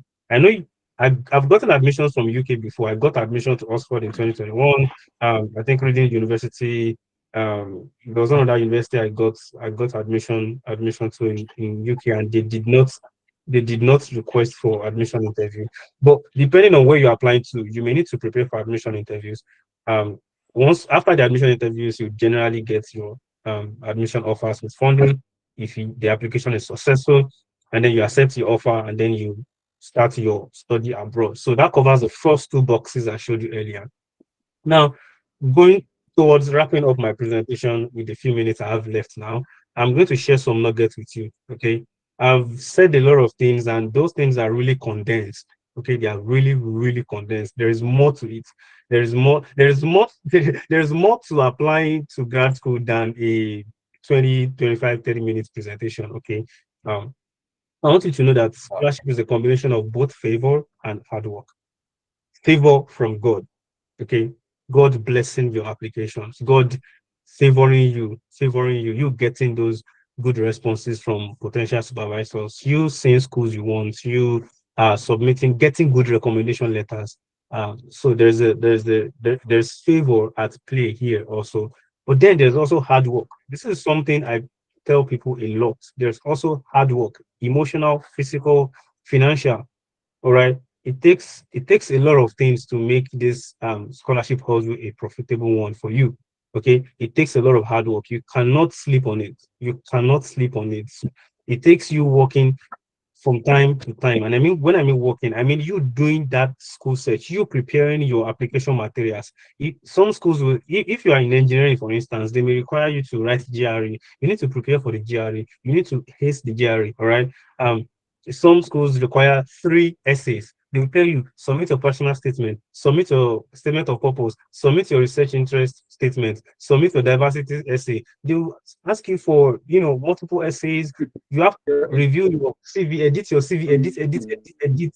You create multiple application packets for multiple schools. So I'm telling you, it's a lot of hard work, but it is doable. People have done it. I'm in the United States today. Our speakers are out of the country. They are in different countries, and they are doing excellently. Right? So it is possible. I'm not here to scare you. I'm just telling you the reality is that it requires a lot of hard work. It is possible. It is doable. You can do it. You will achieve it, but you have to work on it. You have to work towards it. Okay. You can't hunt alone. See, scholarship opportunities are abundant, but the competition is also very high. So you need support as much as possible. You cannot effectively hunt for scholarship alone. So join groups. There are groups on WhatsApp, Twitter, LinkedIn, Telegram. Create connections, connect with people, seek mentorship. And I'm not talking about spoon feeding here. Some people, all they want is spoon feeding. They want someone that will write the ISS for them, do this for them, do that for them, let them apply to this, apply to that. You know, if you have mentors in other countries and if they are students, I can guarantee you they are busy. All right. I can tell you that for sure. They are very, very busy. Okay. So when you are seeking this mentorship, be ready to work towards it. Be ready to make it a reciprocal one. All right. Don't make it such that it is the mentor that is always after you. You have to be the one always going after the mentor, updating them on your progress, telling them what you are doing, and seeking their guidance. All right. They are not there to spoon feed you, they are there to guide you and to support you. Then triple check all your application materials. This is one very simple but delicate part of the process. You're applying to say 10 schools, for instance. Don't go and submit the documents of school A to school B. Imagine you apply to Columbia University and then they are reading your essay and then they are saying University of New Hampshire. That would not be funny. Okay, and it happens a lot. So triple check all your application materials. Grad school always is very demanding. All right. It is very, very demanding. I'm saying this to prepare your mind to let you know that it is not a walk in the park. Okay. It is very demanding and you need as much support and motivation as possible. Ask good questions. All right. Ask people questions. People that are already there, people that have been there and done it. Ask them questions. All right. Um, Time matters. Okay. Start structuring your applications now. Okay. Some applications will open, application cycle for next year will start opening by August. So August, September, October, November, December, those are the critical hot application process for most schools in North America. It could be different for schools in Europe or Asia, depending on where you want to study. Okay, so find out when the deadline is and apply on time. You need to do a lot of online research. Okay, make sure as you are doing the research, you are documenting all the information you are getting, whether in an Excel spreadsheet or whether it's in a notepad. Okay, I think I have 5 minutes left. Now pray that God will help you. Pray that God will bless your hard work because, like I said, it's a combination of favor and hard work. Pray that God will crown your efforts with good funding. I believe in prayer. Okay, I do believe in prayer. I believe prayer works. I believe prayer works. Okay, I believe prayer works. So pray that God will help you. You see, when a farmer prays that God will bless their farming, when God sends rain, that's a form of blessing. And that rain wets the ground, increases the fertility of the soil, and then they're able to harvest something really good, something really huge at the end of the day. If the farmer refuses to plant, even if God sends the rain, nothing will grow. Okay. If you are praying, God help me, I want to study abroad, I want to travel out, I want to migrate to this country through the education route. If you are not sowing the seed, even if God decides to bless you, then you are unprepared. All right. You are unprepared. So I want you to start preparing now. Preparation, including doing all the stuff that is required and praying alongside that as well. So I want to leave you with this scripture. It blesses me a lot, and I want to share it with you also. Says it is in Ephesians chapter 3, verse 20 to 21. Now unto him who is able to do exceedingly abundantly above all that we ask or think, according to the power that works in us. To him be the glory in the church by Christ Jesus to all generations, forever and ever. Amen. So thank you all for listening. That is the end of my presentation. I'll be happy to entertain some questions. Thank you.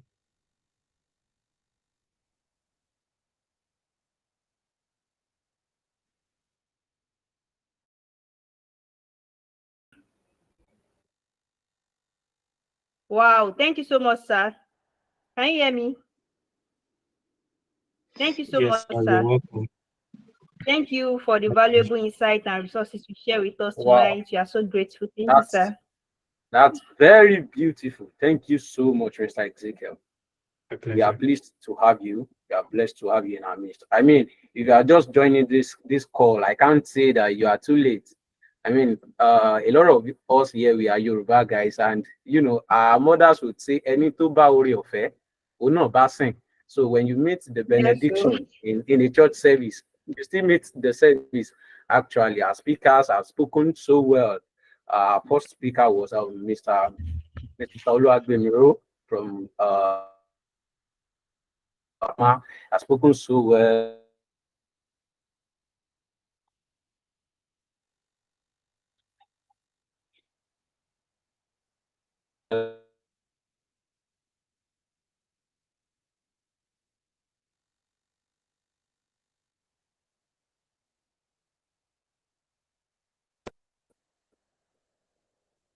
So, and they have shared different things for us on their slides, which are going to be available after this meeting. You will have access to it.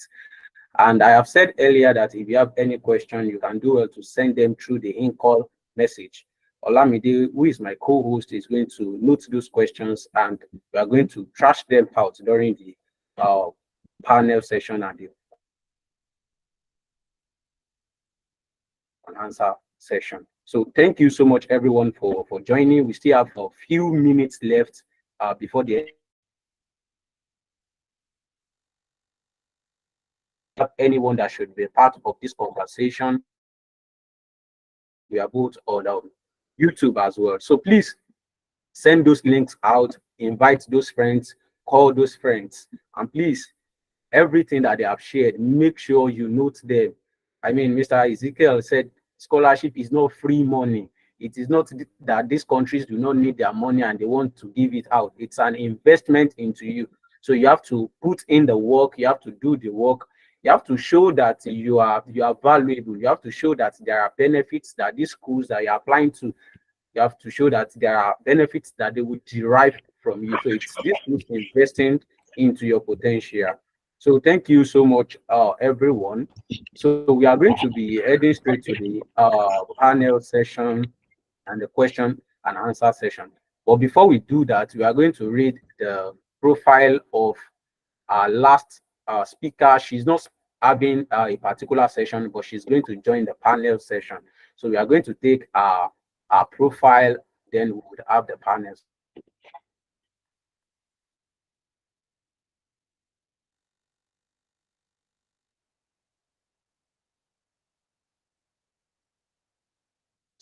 Want to say.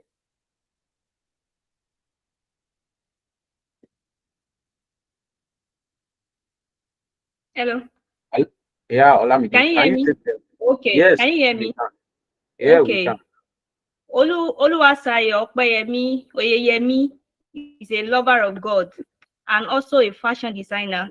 She's currently studying for a master's degree in applied linguistics in Manchester Metropolitan University, Manchester, United Kingdom. She grew up in Modakeke, Osun State, Nigeria, with a family of 7. She is passionate about helping other people to grow and also achieve and fulfill their goals. In her spare time, she loves to sew dresses, sleep, cook, and explore new cultures and foods. Meet Oluwasayo Opeyemi as Oyeyemi, sorry, for our next speaker. Thank you. All right, you are welcome to our midst, Mrs. Shayo Oyeyemi. Please, can you unmute yourself? Let the people hear you. Hello, good evening, everyone. Good evening, ma'am. Good evening. Yeah, I'm very sorry. I'm just coming from work, going back home right now. So I was to unmute myself, but I'm close to the house already. But for the meantime, I'll have to unmute. Sorry. All right, no problem. So it's a panel session, and there are different questions that would be asked, and they will be directed to people for specificity and to manage our time very well. I'm so sorry I was unable to share the profile of Shayo because of a glitch here. All right, so I think we still have our speakers on the call. Mr. Ezekiel Irewole is still here. Mrs. Oluwato Singh Shoetan is still here. I don't know if Mr. Gbenro is still on the call. Mr. Gbenro? All right, let me check. All right, Mr. Gbenro is still on the call. Thank you so much. I mean, thank you so much for dedicating your time to speak to us. You have learned so much from your presentations. So we have some questions here for our panelists, and we would go straight into them and also ask questions that have been sent by our people as well. All right, so the first question that we have here is about the tech route. Mr. Oluwagbero spoke about the tech route, and any other speaker too can answer this question. With the little understanding that I have, and for people that have heard about that migrated abroad through the tech route, a lot of the routes that we see, or a lot of the opportunities that we see in that area is the internship route. Maybe they are able to secure an internship with a tech company abroad. So such company would sponsor them or help them to migrate abroad. So I was going to ask if there are some other opportunities that exist within the tech route apart from getting internships with companies abroad. Mr. Gbenro. Okay, thank you for that wonderful question. Well, I'm not in tech space, but I believe I can say something about it. All right, so just like people can travel through the presentation, you can also apply to companies directly. Probably you've had in the tech space, there's something they call GitHub, right? There's something they call your portfolio. So you can apply with those things directly if there's any opening, and then you see that you meet those criteria, you can, and the criteria specifically says that international people are welcome, you can apply directly. All right, you can apply directly, and if you are competitive enough and they pick you, you can be, move, like you can migrate from where you are down to United States. So that's one of the opportunity. The link I said check the link I dropped on my slide, and the Instagram page give us a lot of information about it, and I believe you can have access to that after the session too. So you can there are a lot of companies that was listed when I checked through the Instagram page of how you can apply to jobs directly, and then some of them might sponsor your visa, some of them might not, but you have to check the one that suits you best. So apart from internship, you can apply directly. So that's something too. Well, apart from that too, these days people do remote work and then earning dollars too. I think that's an opportunity. Wow, wow. So you don't have to actually move to those countries. You can be in the comfort of your room in Nigeria and still work for those companies and earn in dollars or whatever currency they pay with. Absolutely. There are few people, and I know they in Nigeria, they work remotely and then they're working for people here in the United States. So something that is possible. Some of those jobs can be gotten through Fiverr, through Upwork, that you can, put those things, you upload your skills, you tell them that these are the things you've done in time past, and if they trust you enough and then they see other criteria, and they can give you something like that. It can be like most of those Upwork and Fiverr talk about, they are for remote work basically. So it's possible. Thank you so much. I think that answers the question. Thank you so much. Awesome. Also, there is a question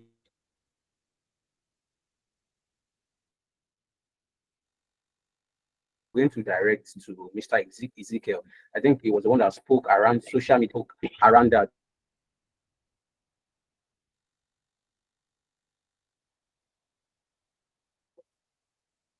In 24, the information that you want is at your desk. So I would want our panelists to share their social media handles. I mean, they are graduate students abroad.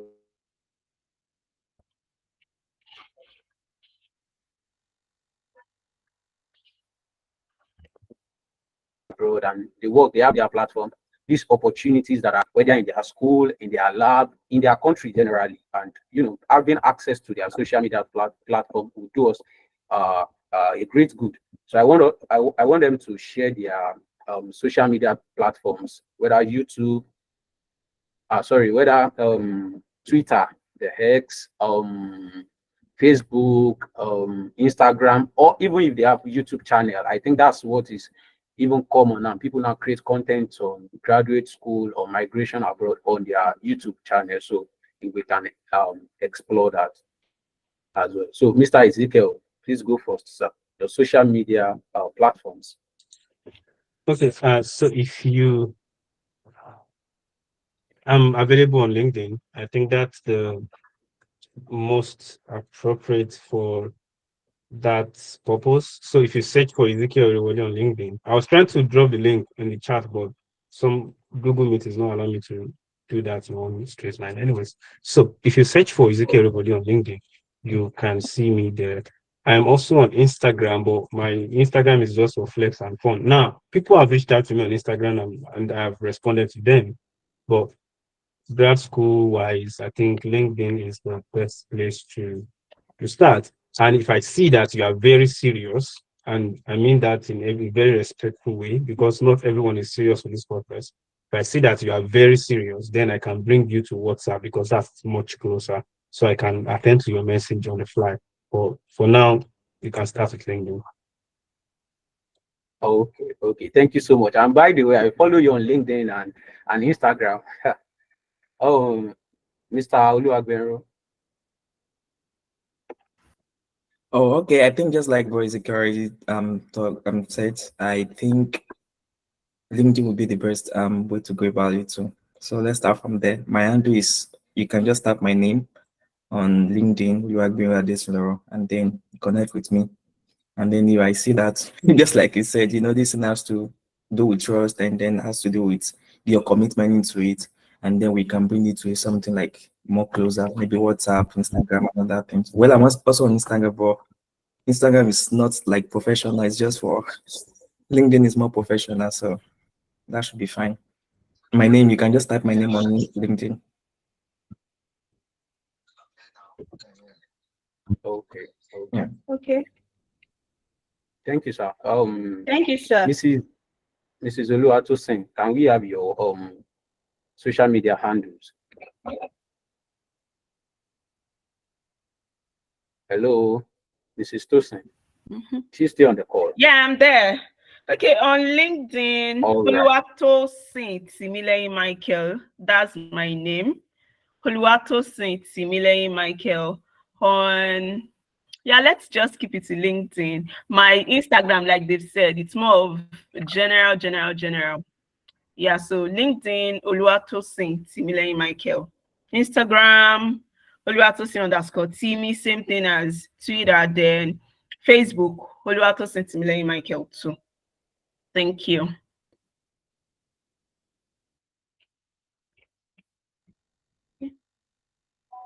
Thank you, ma. Can you hear me, please?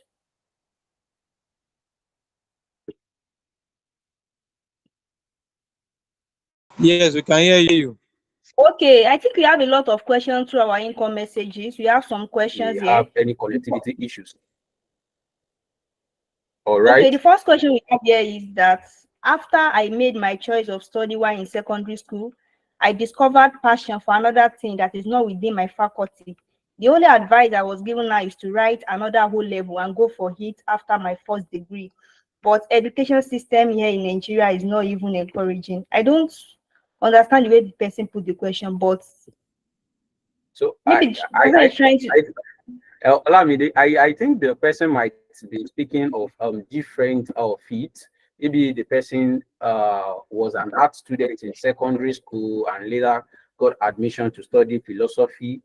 Let's say, Okay. and maybe the person is interested in studying economics or even the sciences. Excuse me, sir. No, I think that would be difficult to make in Nigeria. The question has. All right, so in the message box. Bro, Adoragbemi speaking. Yes, please. If all you right. can allow her to call our question directly. The question is actually broken in the message box. I don't know. Okay. The question continues. All right, allow me. So who asked the question? If the person can just ask directly, so that we get a full scope of what the person is talking about. Okay. The person that got this question. Okay, Gloria Taiwo. All right. So Gloria, can you unmute yourself and ask your question directly? Okay, she has asked it again. All right.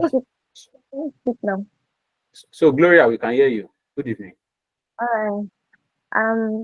Thank you so much. We really appreciate. I was really enlightened on so many things. And so the question I had was when I was in secondary school, while making my choice of study, I wasn't really particular. I just settled for. I didn't really follow. I didn't look at it well. I just set it for art class as far this class won't stress me. So by the time I got to SS3, then I began to have passion for um a particular course in the field of science. But then, well, I just like brushed it out and went on with my study. But by the time I got to the university, it just kept coming back in because it is something I've developed passion for. So when I spoke with someone, the person said, "Oh, you have to rewrite your O level and now you'll be taking the science courses." Then I was like, okay, if I finish this degree, yeah, I'm okay. Now I'm in 200 level since 2020. That's 4 years ago. Education system in Nigeria is really not encouraging. So for me to now take another O level and go for the course, which will take me like 5 to 6 years. So I really don't know if there is opportunity for um me taking. Okay, I'm in Department of Arts now, right? So is it possible that I get probably a scholarship abroad and study in that course that I do passion for? And how do I go about something like that? And I also have another question about business plan. I guess that one is straightforward. So this one can be answered while the All other right, thing all right, is. all right. Thank you, Gloria, for that question. Well, I would want Mrs. Oluwatosin to answer the question. I mean, she's into educational support. She's helping students to get better in the educational pursuits. And also, I would want Mr. Ezekiel to also speak on the question as well. So at least when we have two perspectives, that would answer the question well. Mrs. Tosin, can we have you? Okay. Yeah. So let me go first. Then Scholar will come up to talk better about it. Let me start by saying I read agricultural extension and rural development in school. That is basically agric. Of course, an arm of agric that talks about working with farmers themselves. So everything currently is intertwined. So it doesn't matter where you're coming from. It's all about how you are able to portray yourself. So when I realized that I had passion for working with people, vulnerable people, that was what brought me to social work. And that's art. Pata pata. It's not even sciences at all. Yeah. And I've never had that background. All I just sold to them was have been working with people. I have a non-government organization. I have experience in this. And they saw that, yeah, this is, this is making sense. So if you are able to craft your SOP very well, if you are able to link up where you are coming from to where you are going to, definitely, I think it's possible. I missed the part of what you're studying currently and what you want to go into. But I strongly believe that there's in always the heart. way I think around. she's studying history. Okay. She's in heart. I think she's studying history. Okay. So she intends to move into the sciences, but she didn't mention the course. Gloria, what's the course you intend to move into in the sciences? Very fast with this. Yeah, I'm studying. Thank you. I'm studying History and International Relations currently, but I would love to move into nursing science. Nursing science. So now I don't have exactly. So I don't have this particular background, science background, everything about that. So how? So you Like, intend is it to really move to what in the nursing science? Nursing science. Yeah, I heard that. I think it's possible. I saw one of my colleagues that should be last week or earlier this week that was talking about she has had nursing and currently she's doing social work too. I've always loved nursing too. So how about if you start afresh, not thinking of time has gone or anything? You can always start somewhere. You can start somewhere. And if you are doing it overseas, it doesn't take longer time like it used to be in our own country. So I strongly believe nothing is impossible. Mama Felix Adejumo is a very typical example, going for law at the age of 60. So how old are we? It's never too late to start where your passion is, and you keep finding it easier when you're on it compared to just staying back and feeling like, oh, time till I cannot start again. You can always start now. It's possible. So that's what I want to say. I'm very sure Scholar will have something to add to that. That was a spot on response, Mr. Vatosin. You've said what the right thing is, and I fully support that. So for Gloria Taiwo, there is nothing new under the sun. Hmm? There is nothing new under the sun. If you are currently studying history and international relations and you think your passion is in nursing sciences, you can make that switch. But you have to make some sacrifices. Okay? You have to do some extra things. Before I can share some things that you can do with you, let me tell you something interesting. So I studied zoology and then I moved into neuroscience. Okay. Now you can say those two programs are in sciences, but they are very far apart in sciences.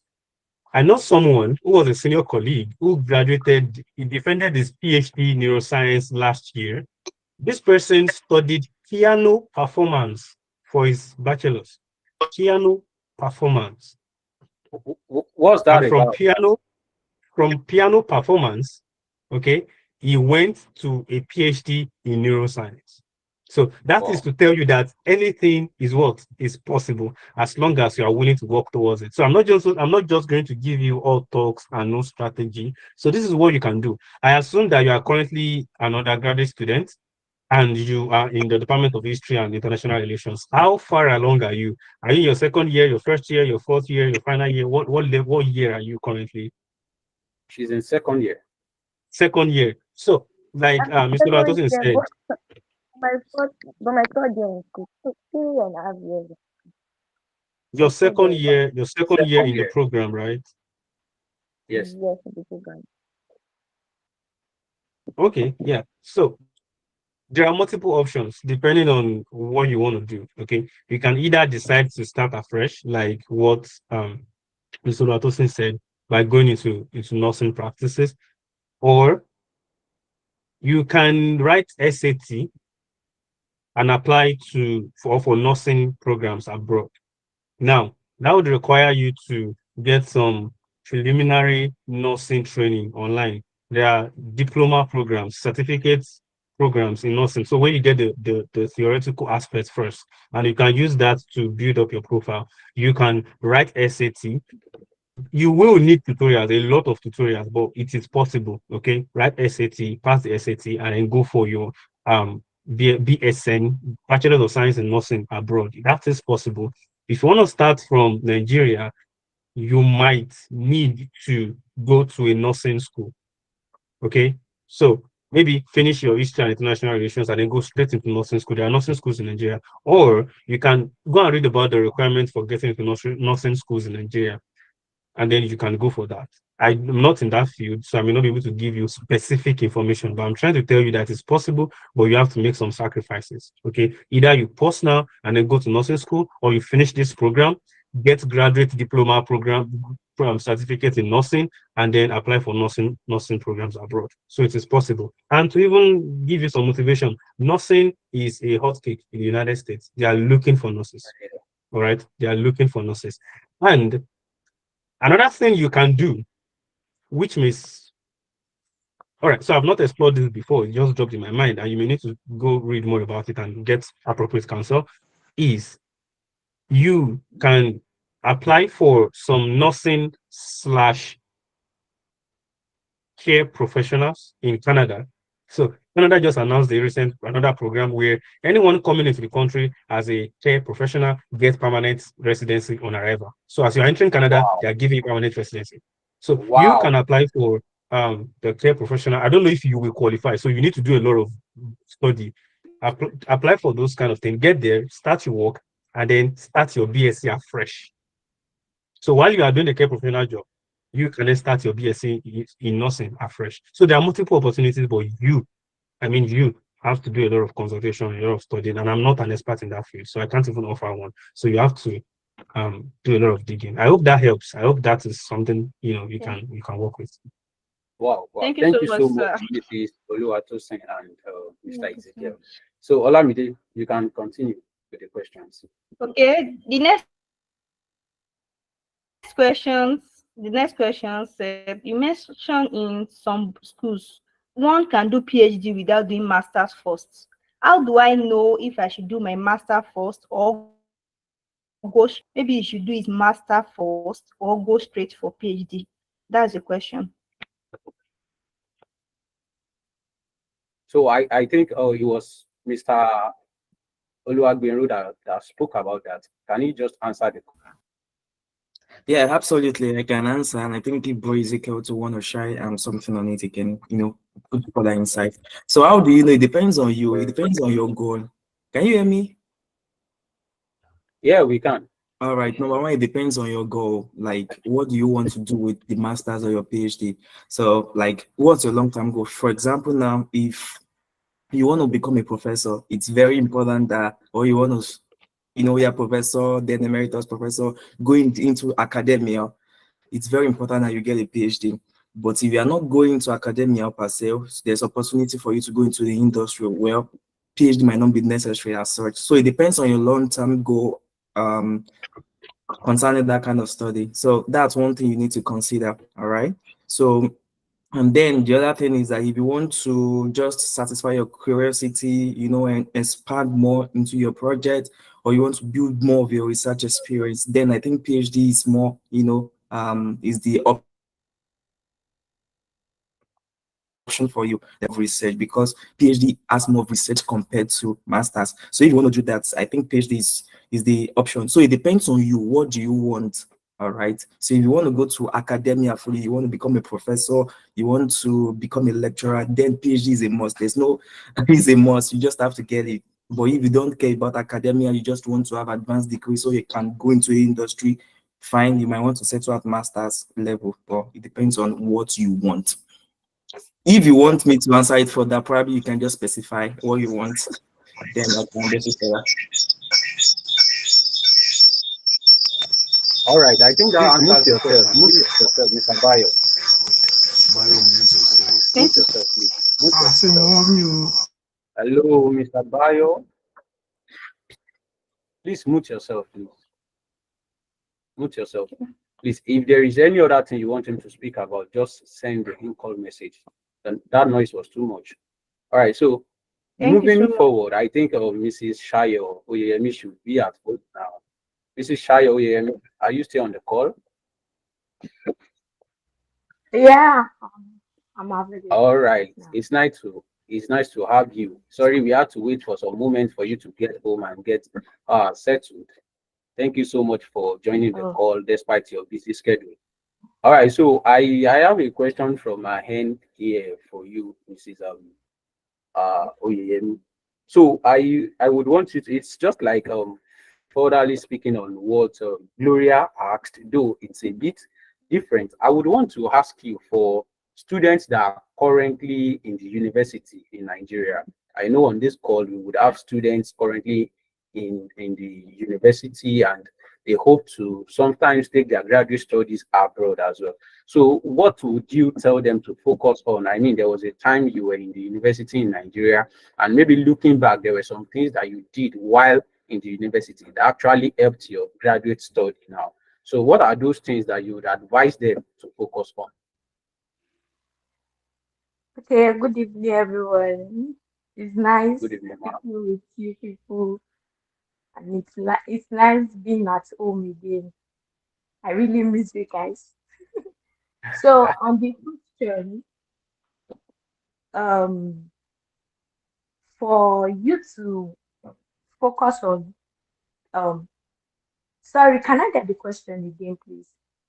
Yeah, I was asking that for students currently in their undergraduate program in Nigeria, what are those things that you would advise them to focus on that will in turn help their graduate school aspiration even when they have graduated? Oh, okay. You get that So now. All right. yeah, yes. So for students in their undergraduate level, my advice, my the first advice I would give is that you should try as much as possible to um like be focused in your course of study, like what you are studying presently, like in terms of research, in terms of like interest, develop in interest in whatever you are doing in the course of study you are um, pursuing. Because one thing that is very important and paramount is interest. Because if you don't develop interest in what you are doing to bring it further or to go further in your education, it will not be like, it may be possible, but it may not be like 100% visible like that. And one thing I will say is that for me, when I was applying, I try as much as I know that I want to further more in my course of study. I studied linguistics and Nigerian language in University of Ilorin, Nigeria, and I, as much as Nigeria has a structure that they will give you what you don't want to study, like for instance, there are a lot of people that wants to study nursing and end up finding themselves in agric or something like that. I really wanted to study applied linguistics. Sorry, I really wanted to study English, but getting admitted to University of Ilorin, I was given um, to study linguistics. But at the end of the day, I developed my interest in it and in that aspect. And it's a very interesting subject that I even thought about it, that my understanding about linguistics can even help my like I developed interest in the sense that I noticed that in linguistics and English, they are even interwoven. When I hello, can you all Yeah, hear we me? can. Yes, we can Yeah. hear you. So one thing is that we should develop an interest and also gather your certification. Have a lot of certificates. There are a lot of exams. There are a lot of certificates programs that you can study, even um at the even not in the school, like how will I put it now? The school aspect, there are some certification that you can study, that you can do. It will really help in your application to schools, where like to further with your application when you want to further. Sorry. Hello, please. Hello. Yeah, We can yeah, hear we you. can. We can hear. We can hear We you. can We hear can you. hear We you. can hear you. Okay. So please, just try to wrap the the responses up. Okay. So just as I said, Yeah. the first point is develop interest, and the second point I mentioned is develop yourself, like in aspect that is related to your course of study. Yeah. So thank you so much, Mrs. Oyemi. So I would want to ask Mr. Ezekiel, let's get another perspective from him, just within 30 seconds. What's your advice for someone currently in year one, year two, year three? What are the things they can do well, even as they are in school now, that when they graduate, they would look back and see that, wow, thank God I did so thing when I was in school. It really helped my application. I can put it in my CV. I can, sell myself to this admission committee. All right. So just to be Just clear, within year 30 one, seconds. year two, year three undergrad, right?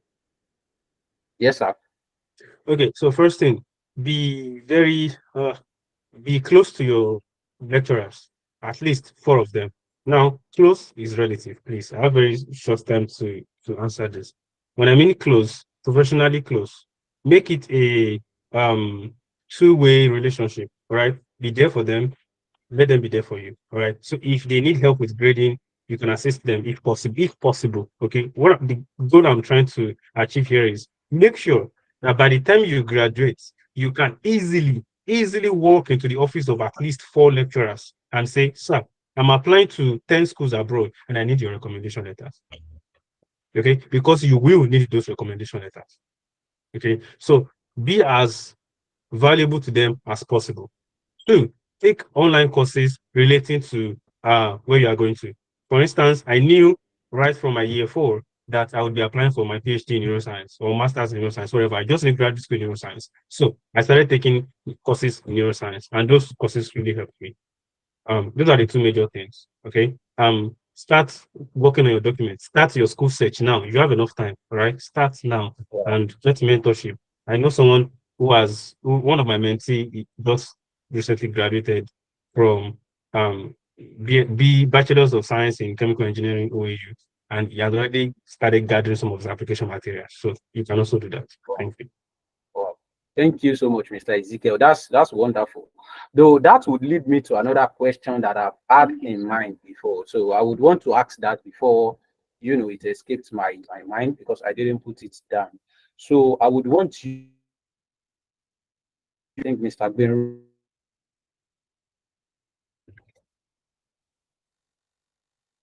about schools and scholarships abroad and how they can go about it. I hope everyone can hear me, right?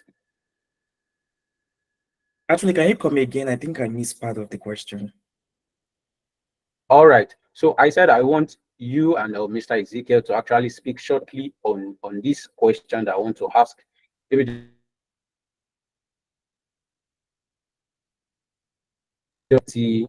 Just about 30, Mr. Ezekiel, to speak on this question. You spoke about people with 2-2, people with third class getting scholarships abroad and how they can navigate.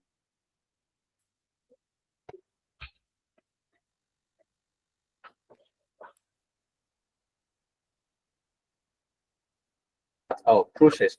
So I would want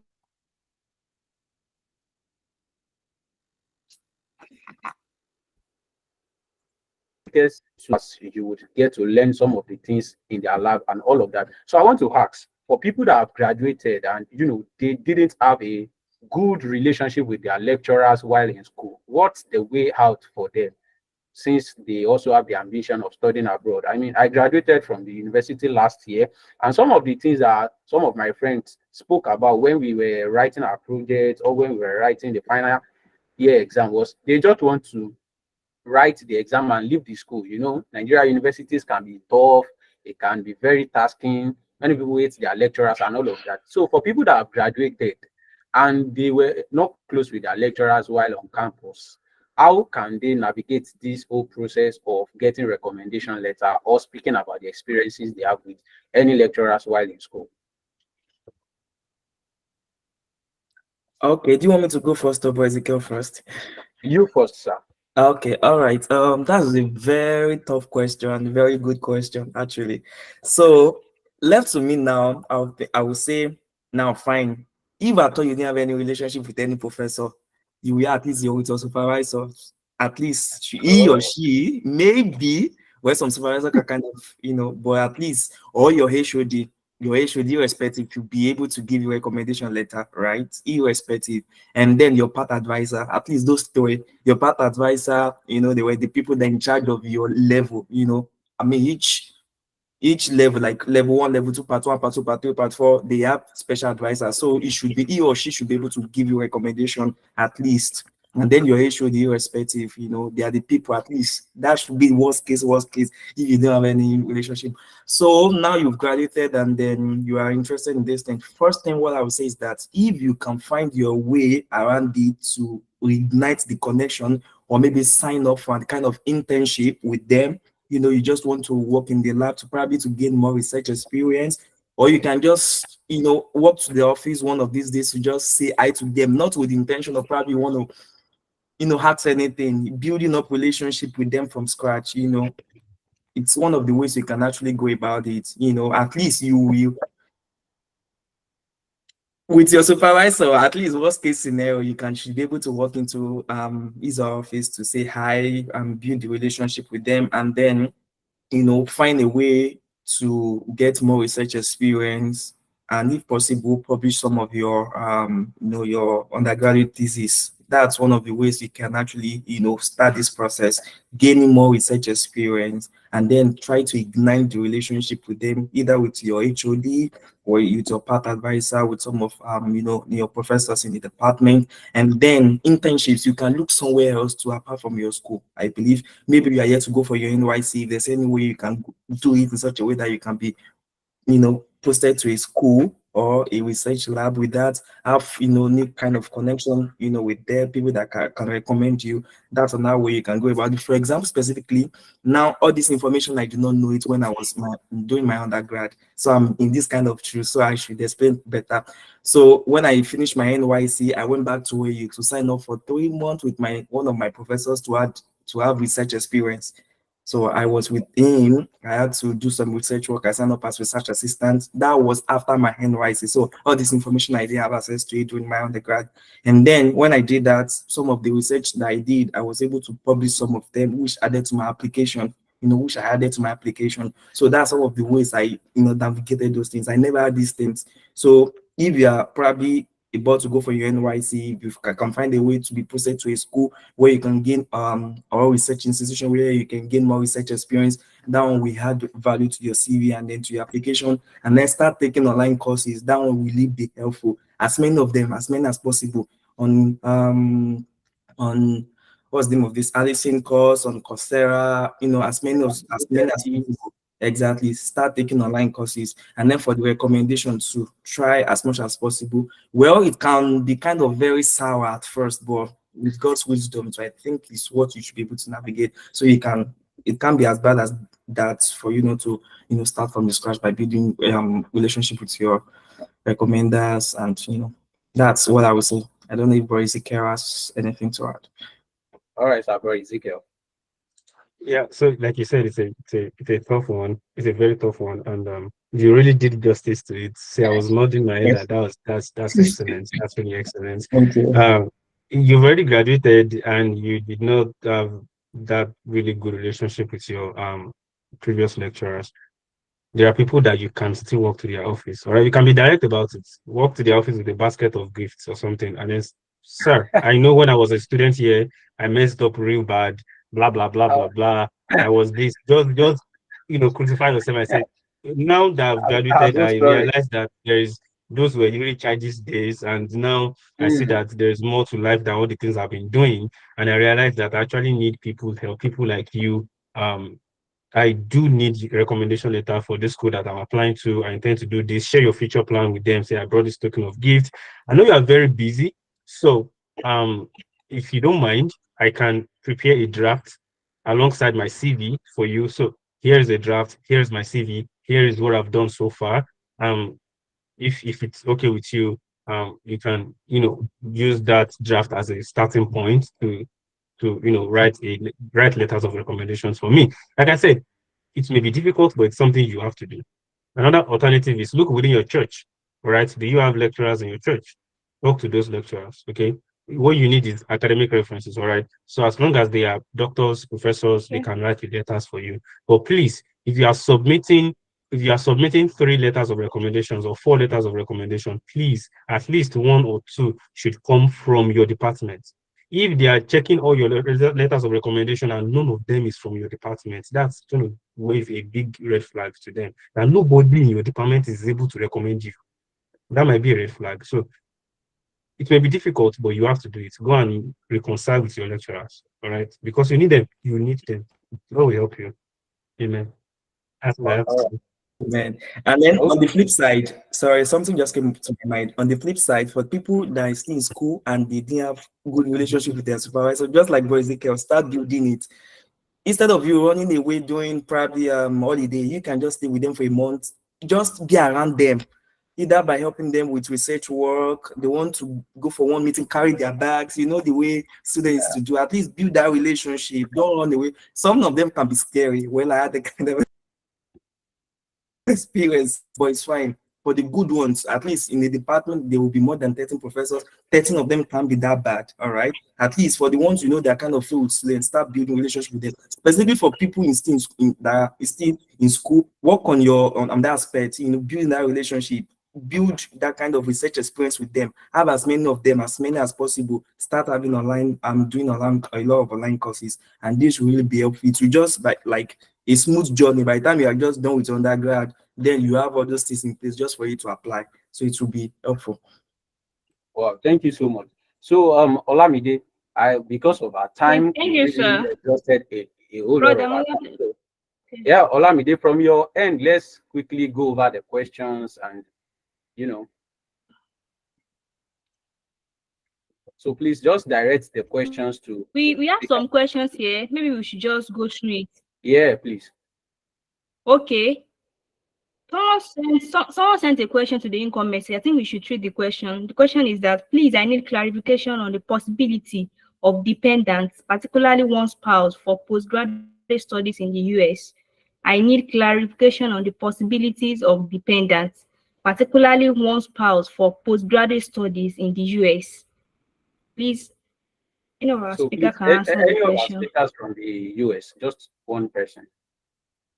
Okay, I can quickly address that. Yes, you can move with your dependents to the US. Okay, your husband, your wife, your children, you can move with them as a student to the United States.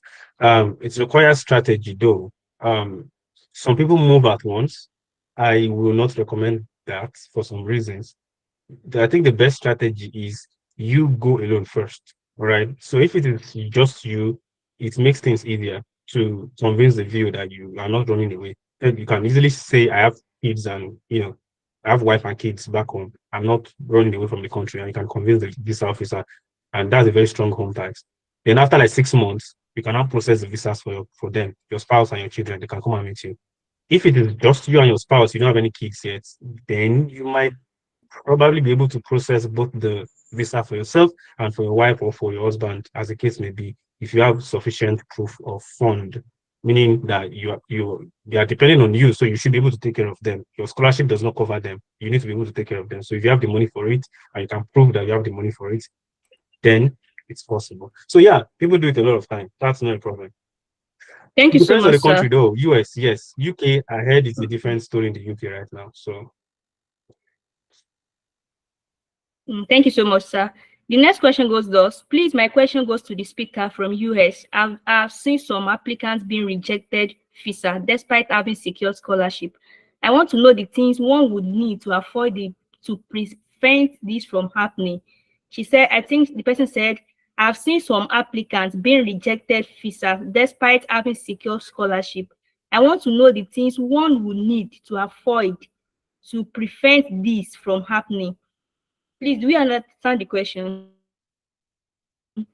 Some applicants being rejected visa despite having secure scholarship. He said the question goes to the speaker from US. Okay, I can just answer that because I think I don't know if Guru wants to answer that.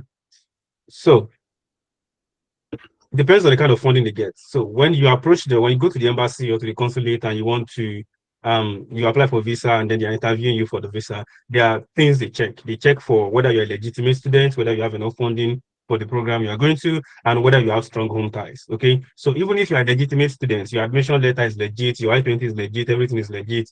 Do you have enough funding? All right. So the person said, people with funding. What type of funding do you have? Is it full funding? Is it partial funding? If it is full funding, you don't have any problem. If it is partial funding, then you have to explain how you are going to cover the rest. Some people go there with partial funding and bank statements to say, okay, this is how I'm going to cover it. But who is providing that bank statement?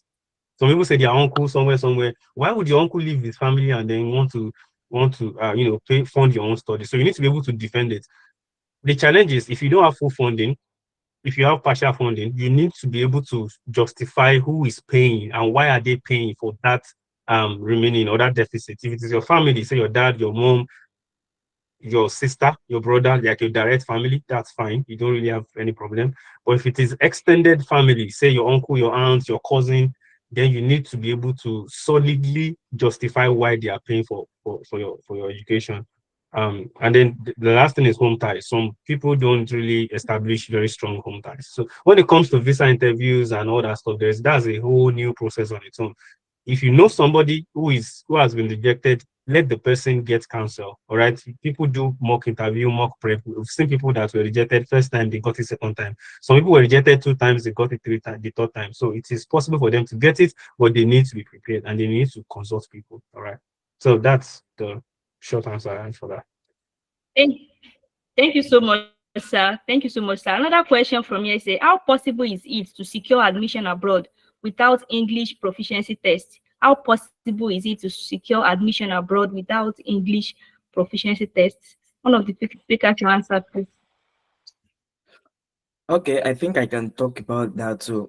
Specifically, it's possible depending on the requirement of the school. So, in terms of the United States, there are some schools that waive English proficiency for Nigerians because we're English-speaking country. Why some people, some schools they don't waive it.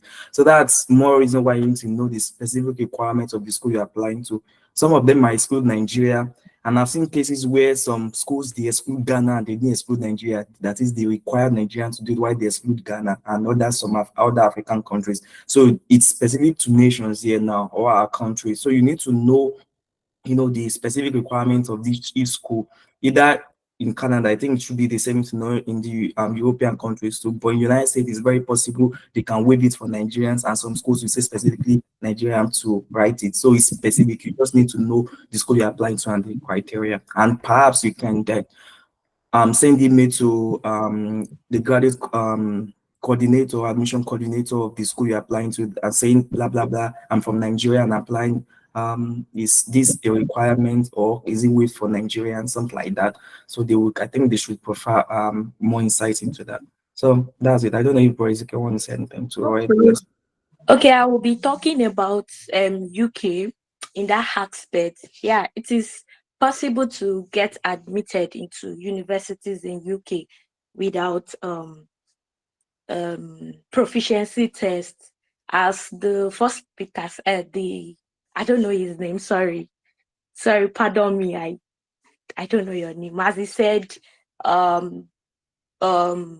Nigeria is a English speaking country, so they regard most schools, let me say 80% of schools in UK waive proficiency tests because English is our official language. But one thing I note from my application to schools is that you have to provide a proficiency evidence from your school.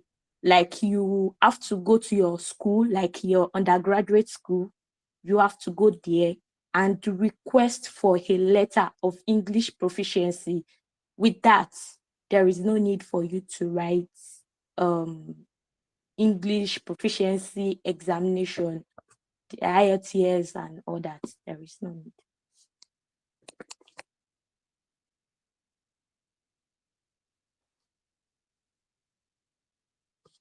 Thank you so much, Ma, for answering the questions. Someone asked a question, said, what are the other platforms? Maybe there's any group that we need to join. Maybe we need to join any group or any social media platform to follow for these opportunities. Do we have any group? Where the person said group. Do we have any group? And also I want to add, do we have social media platform? I think one of our speakers said LinkedIn and other platform. Do we have any other group we can join?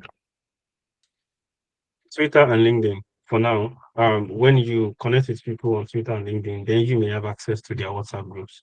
Okay. Also depending on the school. Okay. All right, talk to Thank people. You so much. Depending on the school, I know we have a school for OAU graduates, people that graduated from OAU. There's a WhatsApp group where we share information and all that stuff. There are other programs, other WhatsApp for other groups, but you need to talk to people online. Okay, ask them if they are in any group. Okay. Okay, thank you so much, sir. This question someone said, also for business minds, I want to know to what extent they can explore abroad. I don't get the business the business person is trying to talk about. How can one gain access to that opportunity? What are the requirements and things surrounding it? He said also for business mind, I want to know to what extent they can explore abroad.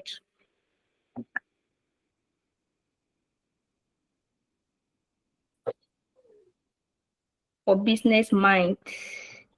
Okay. Sister Gloria Taiwo, maybe you can unmute yourself and explain. Hello. All right, yeah, thank you. I guess before speak, although I joined late, you mentioned that though I didn't really get that part. That was when he was rounding that side off. So is there like on an opportunity for okay, maybe, for example, I'm a fashion designer and I'm into craft craftsmanship, with the size. And also, so I just want to ask if there is any opportunity for business owners abroad, and how do we go about it? What are the requirements, and how do one go about it? So that's the question. I hope it's direct enough.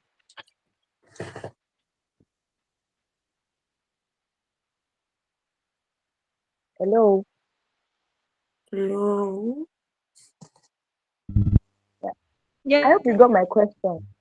Yes, we Yeah, can hear yes, you. yes, yes. All right. Sister Olamide, you can assign the question.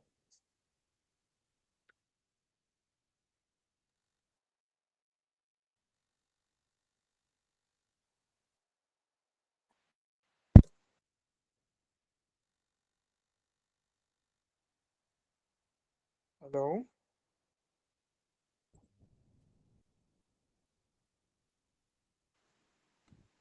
Okay. Please, Hello. Father. Hello. So who is going to answer the question? I think the Okay. If you can Answering hear the me, question. Please go on. hello, We can hear you. hello. Can you all All hear right, me, Sister please? Shayo, we We can can hear hear you. you. We can hear you. We can hear you. Okay. Based on our question, in UK presently, there is a visa route called skilled workers, like where people with handwork can enter the United Kingdom. People with fashion, like that sews, people that handwork like plumbing work, painting, carpentry, all sorts. There are visas like that route for them to enter into the United Kingdom. And for the requirements, I really don't know much about it, but definitely I can research and get back based on it. But I definitely knows that there are visas available for people that want to come, especially fashion school, because there are a lot of fashion schools in UK that sponsor people from abroad to work for them.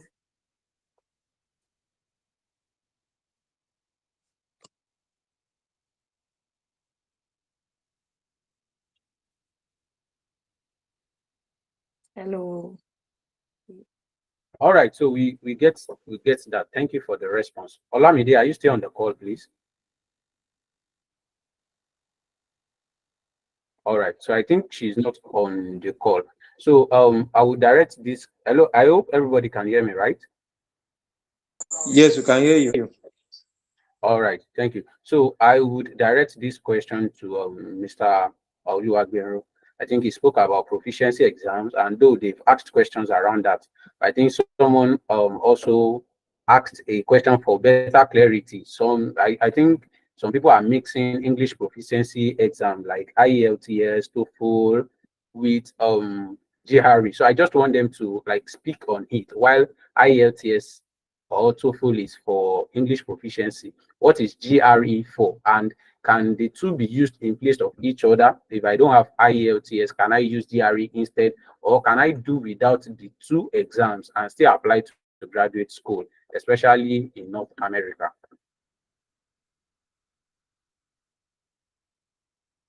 Mr. Gbenro. All right, that's very interesting question.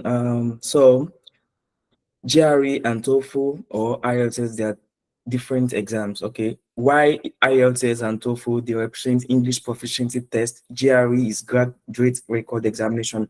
So GRE is kind of more complicated, like kind of complex when compared to IELTS. IELTS is just about your English proficiency. It tests you on the level of your speaking, writing, reading, and then listening. But for GRE, it has to do, yeah, they test you on writing as well. They test you on, I think, speaking, but they only also test you on analytical aspects. That is a lot of like calculation-based questions. So it's beyond English alone. And most of the time, GRE is required for people in engineering. Well, other fields also requires it. Like for me now, that I'm in the biomedical aspect, my school did not require it. Though previously in time past they required. So depending on some of these requirements of the school, initially they might, I think, part of the student that they accepted in previous years, they had to write GRE, but after COVID, they changed their policy. I don't know why, and they stopped, requesting for GRE. But I wrote TOEFL, as a test of English language because it was required for my school. So I think it differs from schools to schools, but most, and at the same time, for you to really stand out in your application, you might want to write it depending on your other qualifications you have. If you have a kind of I don't want to say weak. Probably you didn't have a very strong CGPA. Maybe you didn't graduate first class, but very strong to one, and you want to improve your ability to stand out amidst other applicants. You might want to write GRE. But altogether, know the specific requirements of the school. Some schools will say they've waived it. Okay. Some schools will say it's very compulsory that you write it. GRE is different. IELTS and TOEFL is different. The last two, I mean the TOEFL and the IELTS, they are just English proficiency. It has nothing to do with probably thinking, calculation, or math-based thing. But GRE, has to do with that. So the GRE includes your proficiency in English. It also requires calculation, analytical aspect of it. So I think it's divided into the three aspects: the verbal, the analytical, and I think the numerical. Yeah. So it's Quant. kind of what's it? Quant. I think it's quant. Exactly, Quantitative. quant related. I mean, math related. Exactly. So that's something about GRE. So overall, if you have the money and you want your application to really stand out, I will advise that, and it's required from your school, I will advise that you write it. Because some of these exams, they are very, very expensive. Very expensive, considering also the exchange rate in Nigeria and everything. So you want to be very strategic. If you know that it's going to help you to really stand out in your application, you might want to write it. Okay, so that's my advice. All right. Thank you so much. Thank you so much, sir. Thank you, everyone. So we have just few questions and we need to really take them because of our time. We have spent a whole lot of time here. So I want to direct this question to Mrs. Michael Shueton, Mrs. Tosin. She studied agriculture, I think, in Nigeria, and she's doing a master's currently in social works. So I was going to ask her, one of the problems for non-STEM students in graduate school is they do not really see opportunities. I mean, Mr. Ezekiel, Mr. Oluwagbero, they've spoken about reaching out to professors in their lab if they have opportunities that can bring you into the United States. That is not always the same for, non-STEM related courses. So how do we navigate application to graduate school, even as non-STEM students, and getting opportunities to be funded?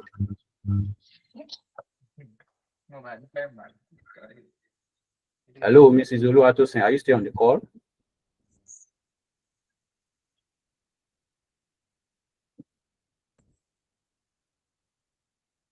Mrs. Tosin. Oh, all right. So sorry. Okay. I wasn't concentrating actually. I knew you were asking a question, but I did not know it was directed to me. Oh, so sorry. Okay, I'm going to retake that. No problem. So I said that you studied agriculture in Nigeria, right? And you are currently pursuing your master's degree in social works, which is an art-related course, or let's say humanities. I said for guys in the non-STEM, exploring opportunities in graduate school can be a bit difficult for them because there are not really so many research in that field, if I may say. So how do you what would your advice be for people intending to apply as non-STEM students into graduate school? How should they go about it, and how can they be fully funded too? How can they be fully funded? Maybe the scholars. That's like a part B to it. You know, bro, Yeah. Ezekiel and Agero, they are in the full STEM. So for non-STEM students, we can't argue the fact that there are many opportunities in STEM compared to non-STEM. But at least for non-STEM, what are the available opportunities for them? How can they apply to graduate school and get paid and still get funding too? Okay, that's a very good question.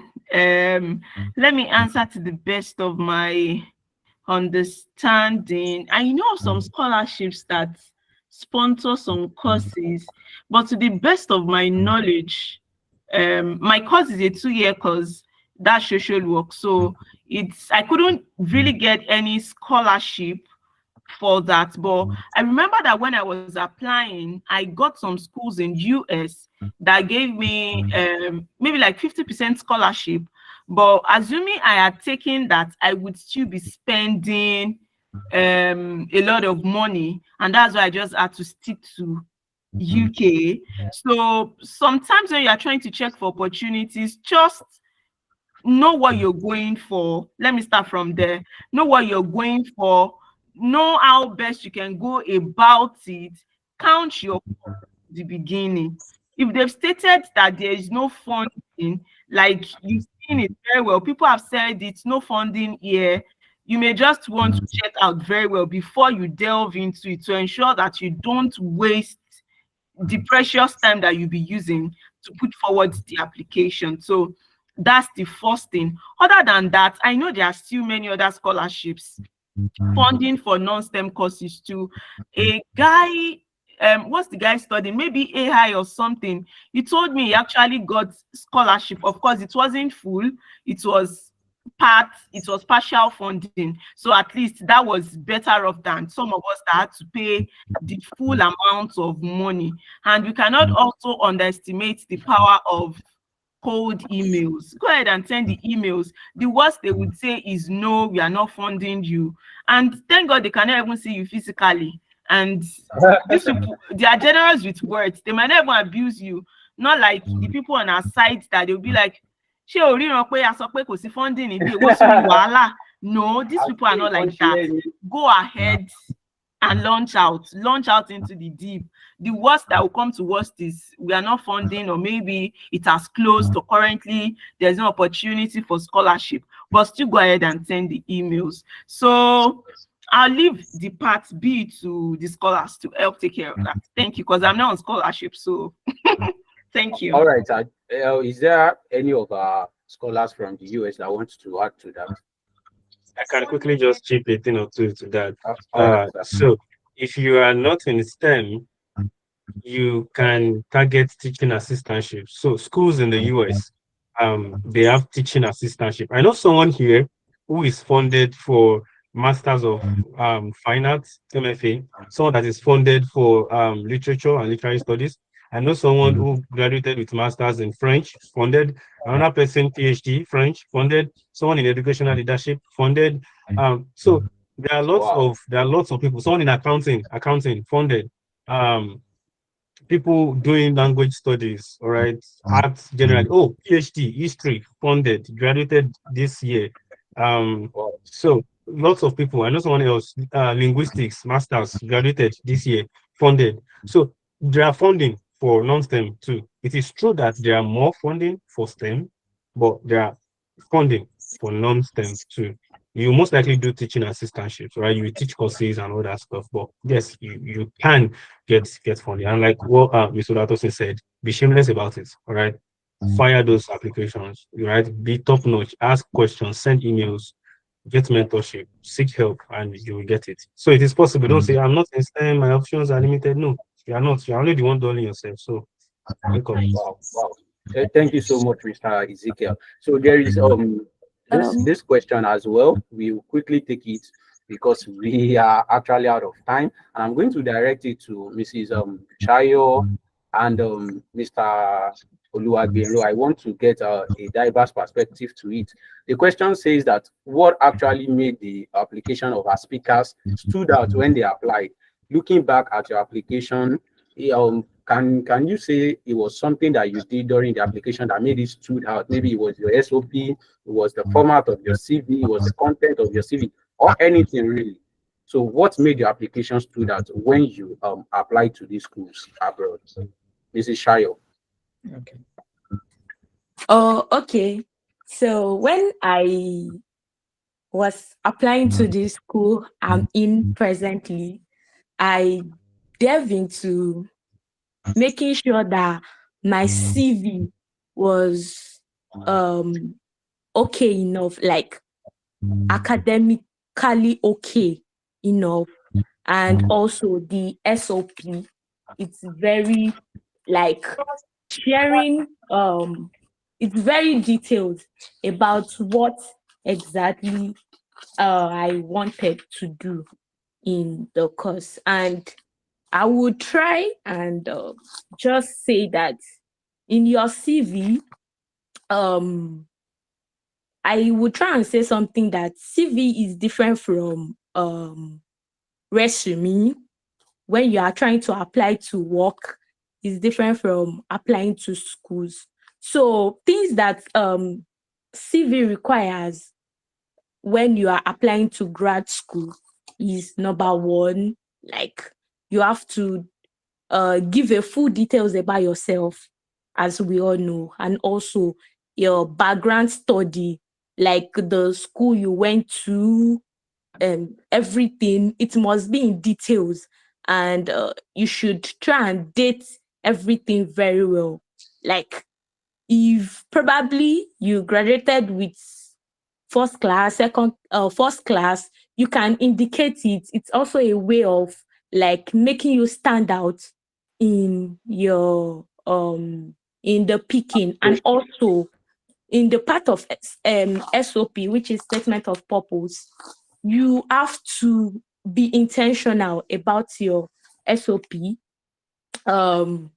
You number one have to briefly explain yourself, like the reason why you want the school to give you that particular how will I put it, that particular course of study, your interests about the course, also the your interest about the course, and also you have to indicate the reason, your interest about the course, how it will help your future achievement, in the sense that you're interested about the course, why you are interested. For instance, as me being an applied linguistics student, why I'm interested in the course. I know that there are lots of how will I put it? It's more on teaching. I want to teach people, educate people more, learn on how to like teach people very well. So in that your SOP, you would indicate the reason why, your interest, and how it's going to help the future, like your future, when you've probably at the end of the day achieved, when I have achieved my study in applied linguistics, I will have to indicate it on what how will I put it, how I will be beneficial to my society, not just studying the course alone, but trying to tell them that, okay, after my course of study, this is my return back to my community, because they don't want to give out Thank you. admission to someone that does not want to give back to the community. Thank you so much. It's very evident that we can't exhaust all these questions and conversations around migration today. We just have to end the meeting. But before then, I would want Mr. Oluwagbero to speak on that too. Then we'll call it a day. All right, thank you so much once again for the question. So since it's more personal, so I'm just going to be direct. All right, so I graduated with second class upper, doing very strong 2-1, and then when I realized that it was painful, right, and I know that quite a number of people will be applying with first class, so one of the things I did was that to get extra qualifications, I mean, I padded my CGPA the CGPA is okay, like in terms of 7 class upper is still very good for applications, but you don't know because you are not just competing with people in Nigeria alone, and that's what I realized. And then I had to, pad it up. So after I wrote TOEFL, test of English as foreign language, and then I send email to some of those schools to check if are you sure that I didn't like GRE is not going to affect my my chance of getting in, and they said it's not required, and something like that. So I didn't bother writing GRE, but you need to specify in your school if it's very required. And then I realized also that my research experience is kind of not enough. So when I'm talking about research experience, well, I did my project as an undergrad, but that wasn't enough. So I had to sign up for a couple of months, with some of my professors where I helped in research work. And then with that, I was able to get some publications, which I added to my CV. So publications, I think, really maybe stood out for me too, during my application, and then my research experience, my teaching experience. And I think I need to emphasize on this. Any opportunity you take or every of your experiences, the matters, all right?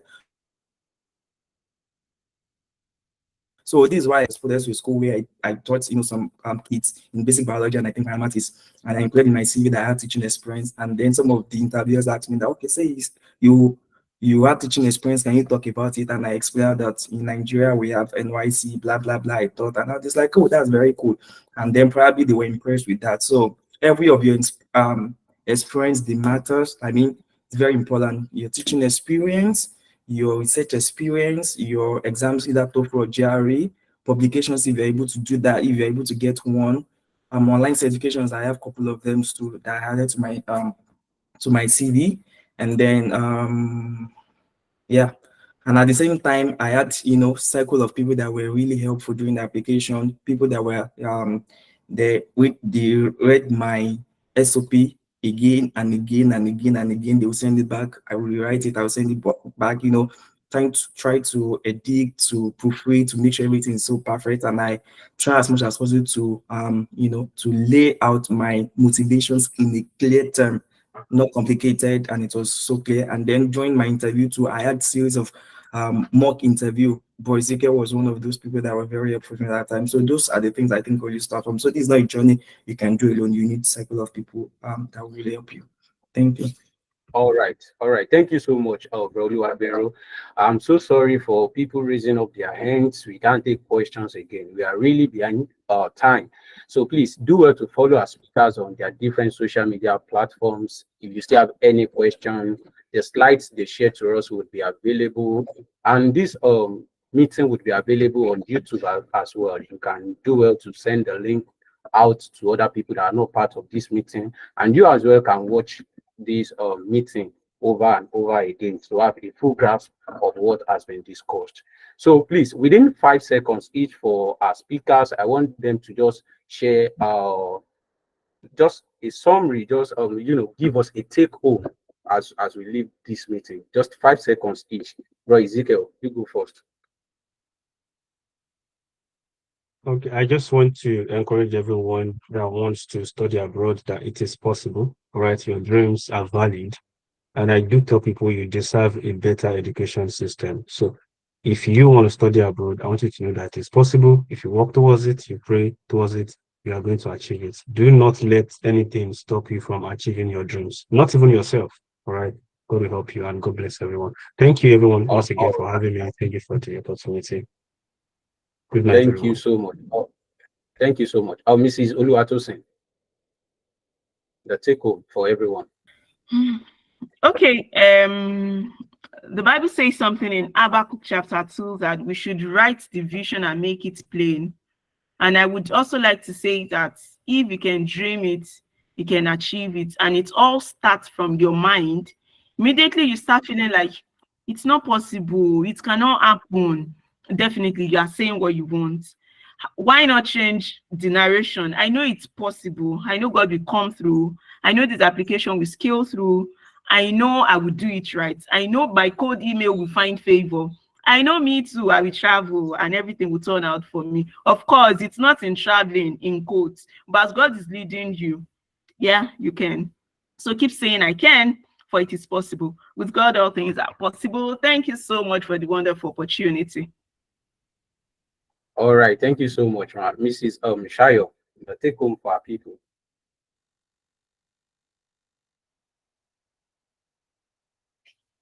Hello, Mrs. Shayo. Are you still on the call? Okay. So I think maybe she's on something. Mr. Oluwagbenro, your take home for our people because of our time. All right. Thank you so much. So my take home will be like, so the process might be kind of very difficult, might be hard, but don't give up. Don't let the circumstance around you or probably nationally or anything going on to limit your vision. So whatever you have, hold it very tight. Your vision, hold it very tight. Pursue it with all that you have, and also pray well. Pray. God will really help you. And thanks so much for the opportunity to speak to those people. God bless you. Hello. All right. Thank you. All right, Mrs. Oyeyemi. Okay, so my take home is that it is possible. If you dream it, you can achieve it. And I will say it's part of a statement from the scripture that says, see that man that is diligent in his business, he will walk before kings and shall not stand before mere men.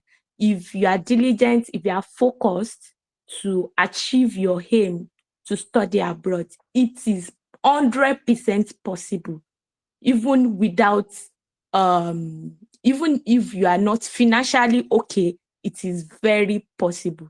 So work towards it and achieve it. Wow, thank you. Thank you so much to all our speakers. As we, round off and finish this meeting, we want to recognize the presence of Reverend Dr.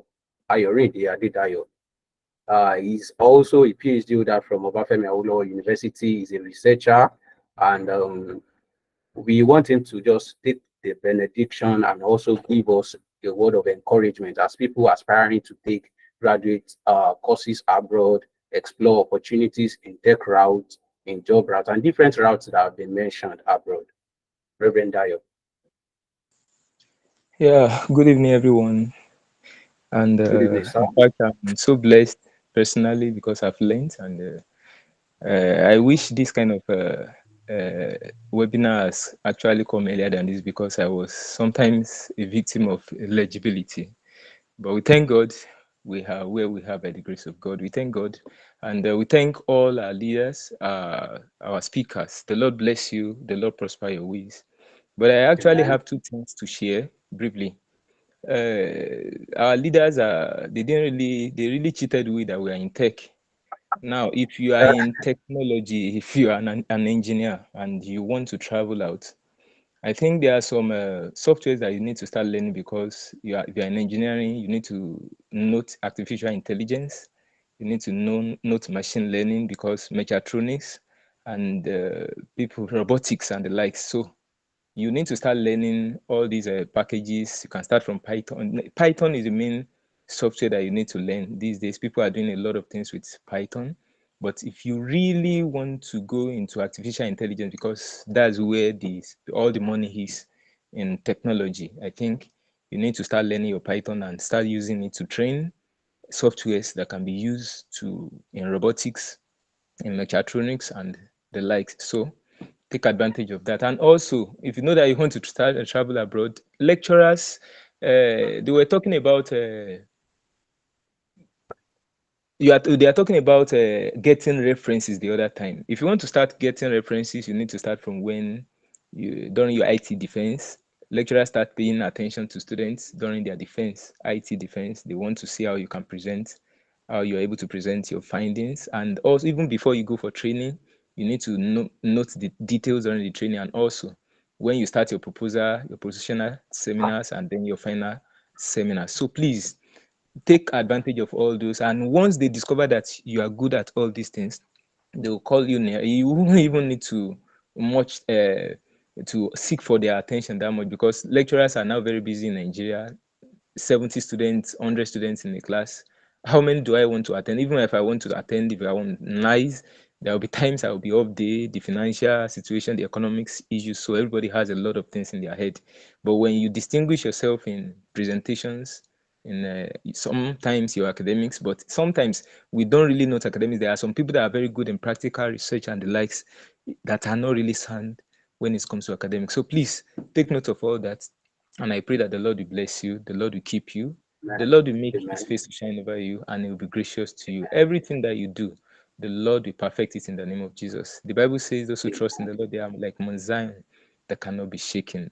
You will not be shaken in the name of Jesus. And everything you ask, the Lord will give unto you.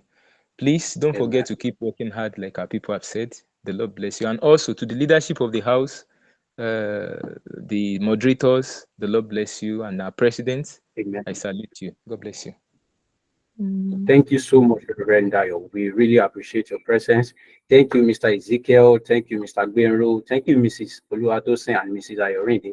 Thank you, everyone, for joining today's webinar. We really hope to have something like this anytime soon. We really appreciate you. Please put into practice and in learning everything that have been talked about, put in the work, put in the research, and the sky is the starting point. Thank you so much.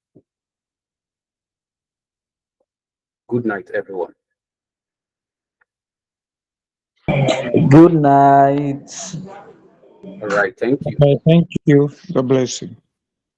Amen. Thank you, Mr. President, Mr. VP. Thank you. I can wish a blessing. I can see everybody on this call. Thank you so much. We Feels really like we should appreciate not you. go, we should stay here. We should have a family meeting here. You are Mr. Oh yeah. All right, Honorable. good night. Honorable calling you. Bye bye. Go and meet Honorable. Thank you so much.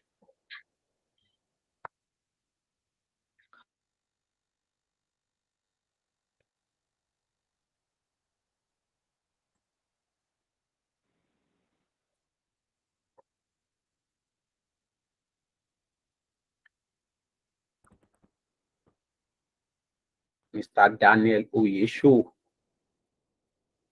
Mr. Paul, the architect.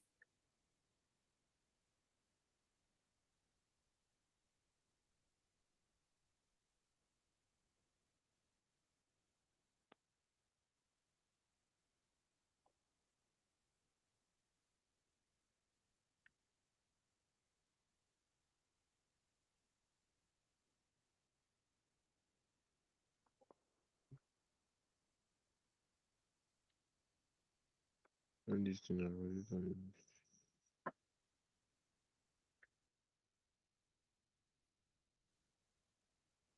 You show me this thing now. I don't know.